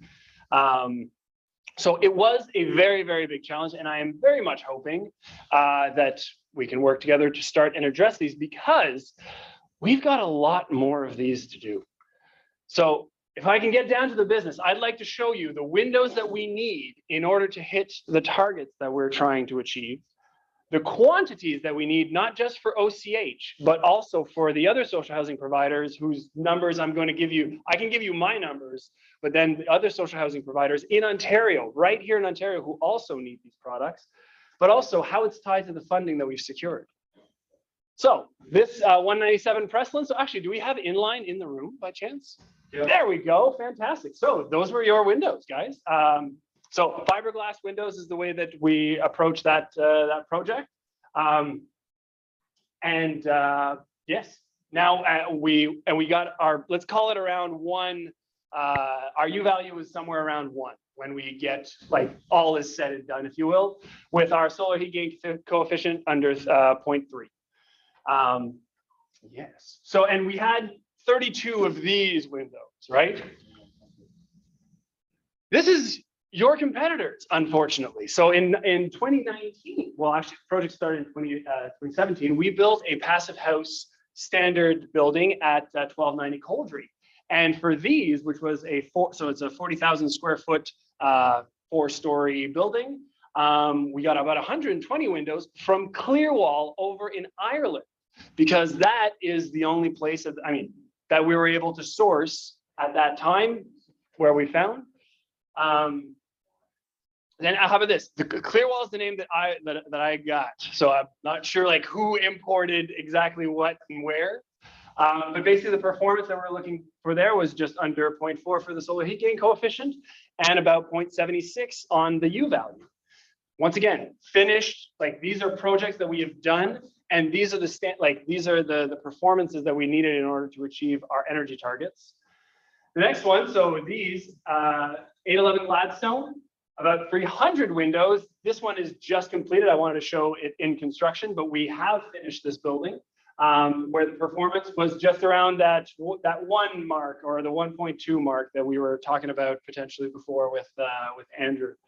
And then we've also got Mikinak, which I was actually at yesterday, where we're going for 900 windows. Those are actually, yes, and I believe 811 Gladstone as well as Mikinak 715 Mikinak are also inline windows that we're getting into these projects with, you know, U values around 1.2 and our solar heat gain coefficients of 4.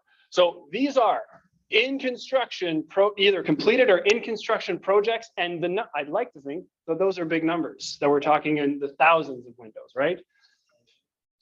But now let's go to the ones that we're currently in design on. So this is 933 Gladstone. The first development, the first phase, is not a 9-story building and a 19-story building, about 1,500 windows for 332 units, where we're looking for a whole window installed U value of 0.72 in order to hit the energy targets that we're targeting. Similarly, we've got 818 Rochester, which is just across the street. So the 811 Gladstone building that I showed on the previous slide is across the street. But on that, we've got 2 9-story towers. We've got about 1,200 windows that are going to need to hit those same energy performance targets. And these are in construction and will be going out to tender in the next year. In terms of like we're at 90, we're reviewing 90% construction drawings just last week. So that's new development. Now, in deep energy, on the deep energy retrofit side of things, currently in design, we've got Britannia Woods, which is so that deep energy retrofit video that I showed you, Britannia Woods is 180 2-story townhome complex, which I'm showing the key plan for right there. About 1,000 windows. Our modeling says we need at least that the U value of 1.2 in order to get our building envelope and the mechanical systems that we're targeting to go in there. That's what we're going to need. Then, I mean, I've listed a bunch of other ones that we are currently in design on. So King Edward, Wurtemberg, basically like there's another 1,200 windows where now we're going into a high-rise context, trying to do that same deep energy retrofit in the envelope. And our modeling suggested, hey, we're going to need to go get into those 0.7s or 0.6s in order to get the performance that we need. So to kind of like give that high level, like OCH is planning on producing in terms of new development, about 100 to 300 units of new development every single year. And we do use the FIA's Passive House standard as our design standard. So that's that's the performance that we're targeting with those buildings. So that's like, at least we're looking at, we're going to need 500 windows a year at least in order to keep us going. And then the deep energy retrofits that I just spoke about, the 6 that I showed you, and there's another 9 that are in the hopper that need to be completed by 2028, is about 2,400 units. So right there, that's another, 10, I'm picking numbers, but we're talking in the thousands of windows that are going to be needed, and that's just OCH. Hopefully, you guys have heard about the 500 McNabb project at City Housing Hamilton, where they did a deep energy retrofit on a high rise, where they basically went to NRFIT standard. They've got a lot of these deep energy retrofits as well, if not also their the Jamesville project. So there's these similar types of projects are happening in Windsor, as well as in Windsor, where, for example, this is the Meadowbrook development that it's going to beat our passive house. It's bigger than ours, and they're also looking for these windows. Then the 255 Riverside project, which is their deep energy retrofit side, they're also looking for. They've basically got similar numbers to what we're doing. In total, between us, Windsor, Toronto, and Hamilton, we're anticipating, like, these are the types of numbers of units that we are doing deep energy retrofits on by 2028. And the reason that I keep coming back to that 2028 is that funding that we've secured. So the third part, the money. The CMHC co-investment fund is how we are doing all of these new developments, as well as these deep energy retrofits. That is the pool of money that the social housing sector has gained access to over the past couple of years. So OCH, about 240 million for capital needs in terms of deep energy retrofits. There's another 120 in there for new development side of things. But in order to access that money, we need to achieve 25% energy reductions on every property we touch and 25% GHG reductions on every property that we touch. So that's why when I'm relating back to, hey, we need these levels of performance, this is why we need it, because we don't actually get the money. We don't get to renew the asset. We don't get to keep this affordable housing around if we don't get this money, and we don't get that money if we don't hit these targets. And just to give you how much energy are we talking about? That's 45 million kilowatt hours that we need to go and remove from this portfolio in order to do that. And right now, that only represents the first 25% of our portfolio. We need to keep doing this because we eventually need to decarbonize the entire portfolio. So 240 of deep energy of a retrofit and another 120 of new development is because the numbers that I've got on this slide are just for the retrofit aspect. So Hamilton, just over $100 million for similar projects. Windsor has just under $60 million for similar projects. In Toronto, they always get the big piece of the pie. They've got over $500,000 that is going towards these deep energy retrofit projects. This money expires in 2028, according to our funding agreements. That should have been $500 million. Sorry, Correct. sorry. Everybody knows. Yes. So this is why because if it was hard for me to get 32 of these last year, and it's getting harder and harder, and I mean, I was talking with Marco, and I'm now getting an understanding for just how hard it actually is on your side as well. But this is why when me and Terry were talking, I'm hoping that we can all get excited about this opportunity, but also get to work, because there is a lot of pressure in order to actually achieve this. So earlier, Terry said something that passive house was a dirty word or a sour word. So hopefully maybe there's a question of, hey, do these things need to be certified? My answer is no. We've only had the first building, the 1290 Coldry that we did with the windows from Europe. That's the only project that we've needed certified windows.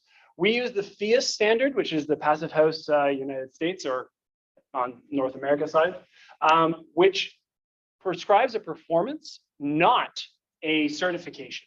So that means that, hey, we built the windows properly. It doesn't matter if PHI over in Germany said, yeah, you can use that window. What matters is that it's going to perform to the standards, and it's going to give us the energy results. So we're not actually certifying although we include Passive House as the standard to which it needs to be built, and we use their modeling tool in order to assure us of the performance. We don't actually certify it, and even the FIA standard allows you to use uncertified equipment as long as it meets the performance, right? So that's the message that I've got here, and hopefully that doesn't scare anybody away, that invites people to go, okay, I think we can do this. Because my thought is, I think we can do this. We don't need, we're gonna need to buy these somewhere. It'd be way better if we're just buying them here in Ontario than if we go to Europe or go to BC or Terry. That's right. You're right. So the kind of my closing thought on this was, why should community housing or social housing be your catalyst market, or you could see it as your catalyst market? We are long-term stewards of public assets. We've owned these buildings for 60 years. We're going to own them for another 60 years. The buildings that we're building today, we are going to own and operate for 60 years.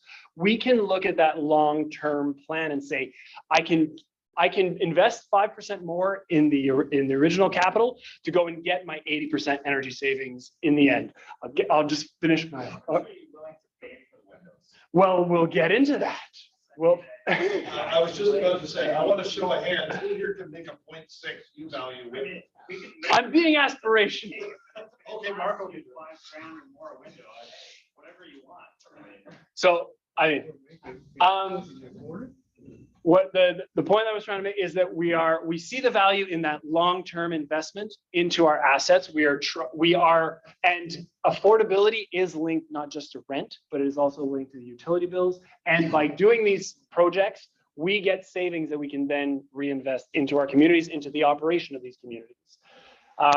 We are looking for long-term affordability and resilience, and hopefully local. So I threw up some very aspirational goals there in order to incite conversation, but these are some of the simulated, I put 6 there. That is kind of the lowest range of what we've had to, that I've seen in simulations, because I'm curious where the industry would like to go with that. At the risk of getting into the weeds, Terry, if the 0.6 U value there, if that's going through a passive house process, it's not the same as the U value in Canada. Correct. A passive house, Windows certified U value, and an NFRC certified U value are not the same. They use different parameters, different methodologies. So typically, and this is just very big, a 0.8 in a PHI window would probably be around a 0.9 NFRC value. So if that's if that value that they're using there is a passive bus value, 0.6 is probably going to be somewhere 7, 7.5, maybe something like that. So there is a difference there in how they're modeled and the parameters that are used. So unfortunately, you know, a lot of places use PHI values that can be quite misleading. So for what North American is product. that? What is that 0.6? Is that using a Canadian recognized procedure for U value, or is that using a European? So now, like, in all honesty, you might be getting into, my answer is, it's what my architect, like, what I'm pulling off of the sheets from inline above or here, what my architect is punching into his model. And now I realize that now we're getting into, okay, well, which modeling tool are you using? But the answer is, if we're talking about 0.6 or 0.7, I think we're in the same ballpark, and we're not going to split. Like, if the answer is, oh, I could have given you a 0.7, but I can't give you, then I'm like, then give me the 0.7. I'm happy. Like, we're not going to split hairs Just to there. clarify, between PHI and FIAS, which is the US version, FIAS uses NFRC modeling. Perfect. So that would be. Maybe that simplifies it. And yes, in an attempt to close out and fuel some of the discussion that I've been hearing and that because I've added to this, the next part that, like, questions that I've got for you guys is, like, does this give you the information that you need? Like, or I guess my answer is, what else would you need from me in order to, because I'm literally worried that I'm going to have design projects that are not going to have windows that are purchasable. Are the contractors ready? That's a good worry. Okay, excellent. Well, great. I'm glad everybody else is worried about it too. Worry about it. Are the contractors ready? Because that is a big question that I feel that there is a great opportunity to have a completely different room of installers who would also be interested in this. But the answer being, I'm not sure the contractors are ready to do the installation. We've talked about windows. I've got a harder time with doors, which can be an entire other conversation. I was just understanding from Marco the pressures that you guys are in terms of where the supply of glass and things like that. So how can we work together to mitigate price and supply? If there's anything that the customer end, the sizing of the orders or things like that, right? Like, trying to figure out how we can help each other, because once again, we want windows at the end of these designs. It doesn't help us if they're not there. Maybe there's opportunities for product partnering for product development, bridging some of that gap that says, hey, there's 100, like, I'm just missing 100K in order to take my plant from where it is now to where it would need to be. I just need to do that 100K development. Where is that funding? How can we figure that out? And then, the on-site testing. We do a lot of on-site testing just to bridge this gap that we're talking about of, hey, is it the wind? Are we actually getting performance out of the products that we're getting? And are the installers doing it right? So, yes, with all that, that is what I was hoping. And I know that now we're going into an open discussion. Yeah.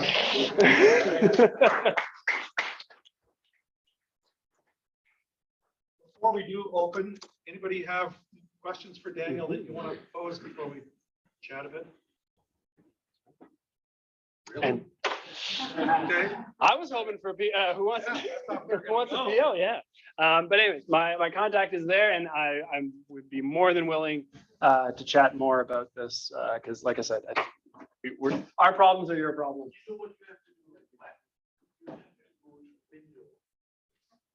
Sure. Oh, window. We've talked about it. I will. We're gonna I'm drag- bring some of my colleagues. Well, we're planning You on. guys are the right people. What's the matter with you guys? This is the wrong group? What did I miss? Nobody. Terry, look at. Terry. Yes. The real manufacturers, they're not here today. Yeesh. Listen, guys, I've been around for a while.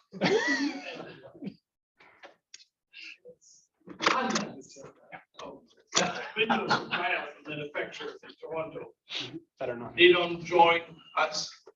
They don't come, but they may come to the show, to the window show. And that's, you have to get in touch with. So all of those manufacturers have not heard this information, so you've got to step up on them already. Thomas. Yeah, so, I mean. Hey, guys.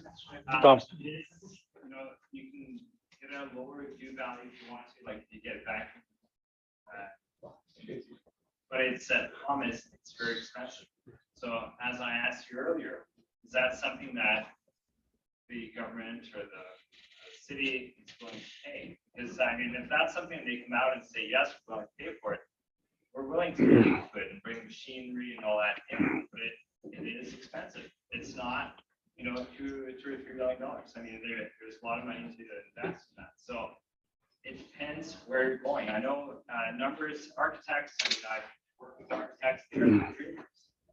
So they're always thinking about 0.6, they'd like 0.0 if they wanted to, but it's not always feasible, or I shouldn't say it's not feasible. Anything's feasible if you have the money behind it. So it depends how much money you're willing to put per unit per window. If you come back with the numbers, say, hey, this is how much you're willing, we can come back and say this is where you can go, which is realistic. Yeah. No, and the answer there, in all honesty, is like, they're going to intersect at some point. Because if you told me, hey, this, like, we can, with our current setup, we should be able to go to 0.8. But if you want to get below 0.8, then we're going to need to drop into these types of conversations. And we carry a certain cost in our estimates for the windows, right? So if you said, okay, well, I can get you to 0.8, and it's going to be a 25 or 20% premium, 10% premium, or this. But then if we're trying to get down below that, then we're entering into the double, triples, and or the volume required in order to, because that is another part of this presentation was, do the volumes help in any way to, okay, well, actually, I can do 0.8, no problem, or I can do 0.7, no problem, as long as I know I can make 10,000 of them, I'll keep it down to the normal, like, I can do it at the same price. And if, basically, those are the kinds of, and what I heard earlier today was also maybe rating the architects. Maybe the architects are asking for too big of a window, and therefore, not you guys are forced, but you're put in a situation, well, we're going to need to do this, and you're not going to get this performance because you added an extra 5 square foot to the window. Why don't we just make it a little bit smaller? And like, those are the pieces of information that can change a design that make it easier when it actually gets to the factory floor. Ron. As a manufacturer who's also an installer, such as we are, what would be your recommendation, and also with in-house technical resources for simulating energy performance? What would be your recommendation for our next steps to help? Okay. So here's the answer: is that I'm going to guess that nobody's actually seen, Enline clearly has, but may not have actually seen those bids. For example, the 715 Mickinac, the 811 Gladstone, the 1290 Coldry, and It's trusting companies. They're giving it to construction companies. so that's it. So So I'm going to tell you a little story about construction companies. So the answer to my question would be what? Sorry? well, just like, hey, we're having. Hang on. I'm not sure how to answer it right now, and I'm trying to figure out where in my process we're not getting to you, and that's also something me and Thomas are talking about. Manufacturer or installer, we're the largest ones in Ottawa. Our problem is the construction companies, the Claridge, Vigil, they'll give you a price, and when it's time to pay, they'll give you 30% less or won't pay. So we just walk away from those things. We deal directly with whoever pulls the purse. So that depends how you want to deal. Like, he might do the same thing where you deal directly instead of going through the construction companies. You get the windows, we have our guys install it. It's all done in one shot. You don't have to worry about it. Interesting. Okay. So this is where we're in a similar situation. So the question again for somebody like hit their company, how do we get engaged? No, because for example, like the procurement processes that we have available to us as a public organization, one of the things we do is pre-qualification, for example. So I'm imagining literally taking those numbers and going out as a performance spec of, hey, we're pre-qualifying manufacturers and installers. So come to the table with your crew, whether it's a manufacturer that finds an installer and they partner up for the bid, or a installer manufacturer that can do both. And maybe we get some of those pricing. We try to see where those numbers land that Thomas was talking about. Actually, with what if you like for 5,000 units, we could easily do this at this price and that kind of thing. And then maybe the answer is that's what I take to my architects, rather than the architects telling me, like, right, like, it's. So where's the table? You said come to the table. I don't know, agreed. This, But that's up to you. we're here, yeah. You make the table and we'll come and eat, but we need to know where the table is. See, Dan, so the takeaway here is for the complexity and the difficulty of what you're asking on this window project, okay?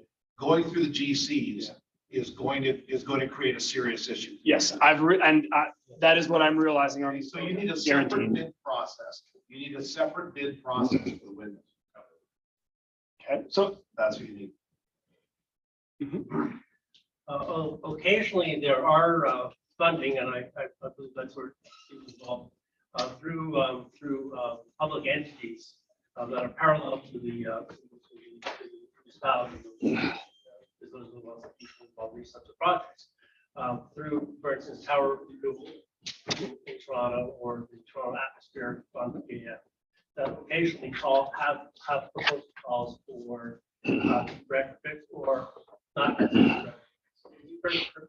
Challenge of the retrofit to do what we just saw happening on the screen, which is an amazing project. It involves an awful lot of players, and GCs unfortunately are part of that.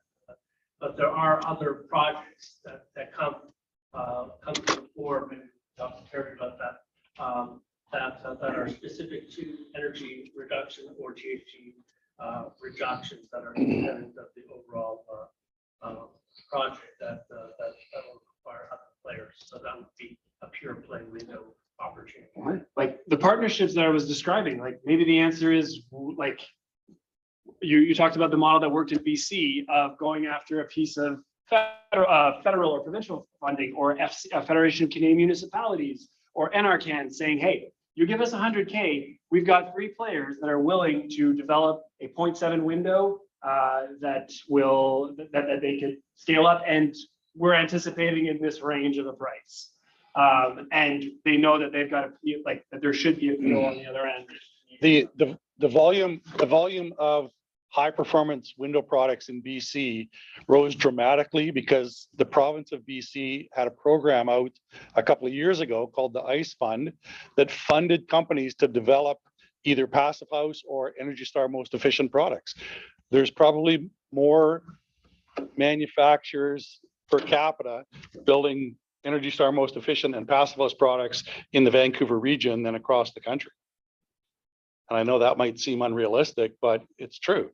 There's a lot of Passive House products, and I'm not, don't get me wrong, I'm not a Passive House drum banger, but there was money put out by the government. Here, make some of these products so that they're available to the market. So, we need to lobby our governments to help you guys to get there, right? So, I'm all behind that. I did want to kind of talk, but I don't want to take over your conversation because it's really great. But high performance windows, I always hear guys say, well, we can't get the money for them because they're too expensive. Nobody wants to buy them. When you get into the design of energy performance of a building, more often than not, the purchase of a triple glazed high performance window is the best bang for your buck in the overall energy performance.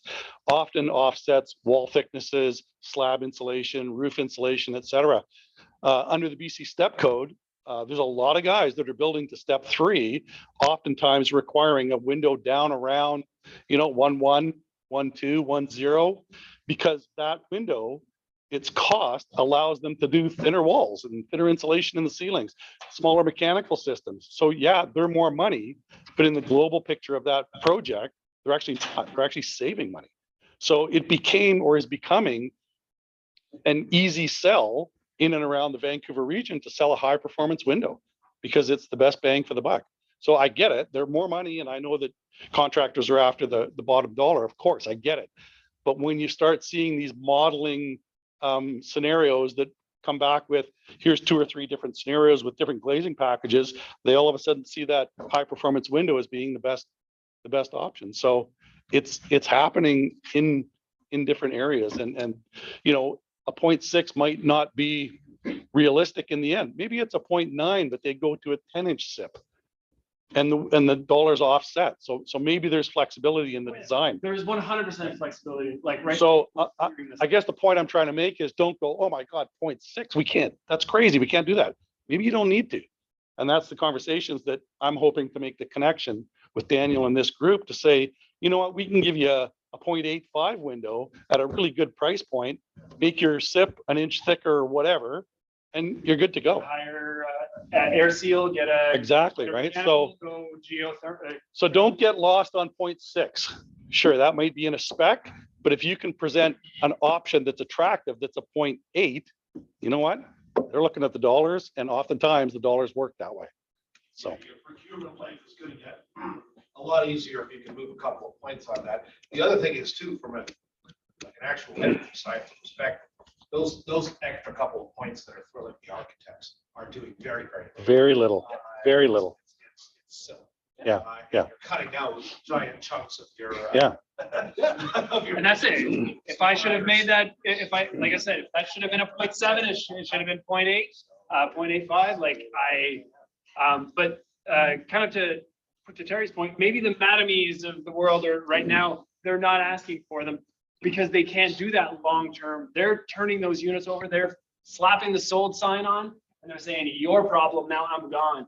We are owned, like the reason that we can make that long-term investment and we see the value in spending more in the capital is because we're going to see those operational dollars over the next 50 years. And that's why. You'll still be spending more, don't worry. Yeah, guaranteed. You'll be spending more than that. Yeah, guaranteed. But that, like, we see that as the overall affordability of this public asset that has a 50, like we are responsible for that 50 years as opposed to a builder who's flipping it and saying, now it's I'm putting in the homeowners marble countertop, but I'm putting in the cheapest rental hot water tank because he's going to get the contract and I don't have to look at it. Why did you choose the fiberglass? And in those particular, I mean, there were fire rate. Anyways, I was very curious about because that is a good the combustible windows. Combustible windows. So the performance for what we could get in the moment, that is why we went the way that we did. Sure, we could we saw wood frame windows and we said that would be a lot more expensive. And all of the images that I saw Daniel put up would be suitable to a fiberglass or a PVC window. I didn't see anything there that didn't look doable in those two materials. As long as your window performs, you can go up. Nine stories, 19 stories. Sure. Seen guys do it. Yeah. If you've got a good window that, and sizes obviously are restricted, and you're enforcing properly and et cetera. When are you talking about the new windows there? So it's okay. So those 6 projects, we are literally in design on these deep energy retrofit projects. Right now, we will be going out to tender in 2023. And this is what, maybe now I'm going to look at a pre-qual on windows to pull them out rather than going out to a GC for these installation, that kind of thing. The new developments, I mean, the last 2 projects I was showing you, we will be tendering, unfortunately, in a lump sum contract before the end of this year. It's going to be going out. So the answer is within the next year. We're starting, right? We're going to look around with coated glass, right? And so Marco is sharing. Yes. Yeah. I also, I'm learning. Yes, like I said, your problems are my problems as well. I'm realizing so. Because you're gonna need high-end coated glass to hit those numbers on all those units, and triples. And so, for example, what if I knew. Well, that's right. Yeah. So since I know that today, what do I need to do to have glass on the site 2.5 years from now? Because now I'm thinking we start getting out of the ground, to have glass on site 2.5 years from now. Is there something we can do in anticipation of these problems? I think Putin has a guardian plant that's on. Yeah, it's for sale. Yeah, Ron. I'm not sure we should be talking about supply glass because I personally don't have a problem with glass. You need windows tomorrow. Yeah, there are some that do and some that don't. So you're right. It's like everything. It's tougher to get the people to make the unit for you They're not there. The glass might be. We make ours in-house. I don't have a problem with that. Let me know when it needs. There you go. Okay, anything else for Daniel? Thank you very much. Appreciate your time.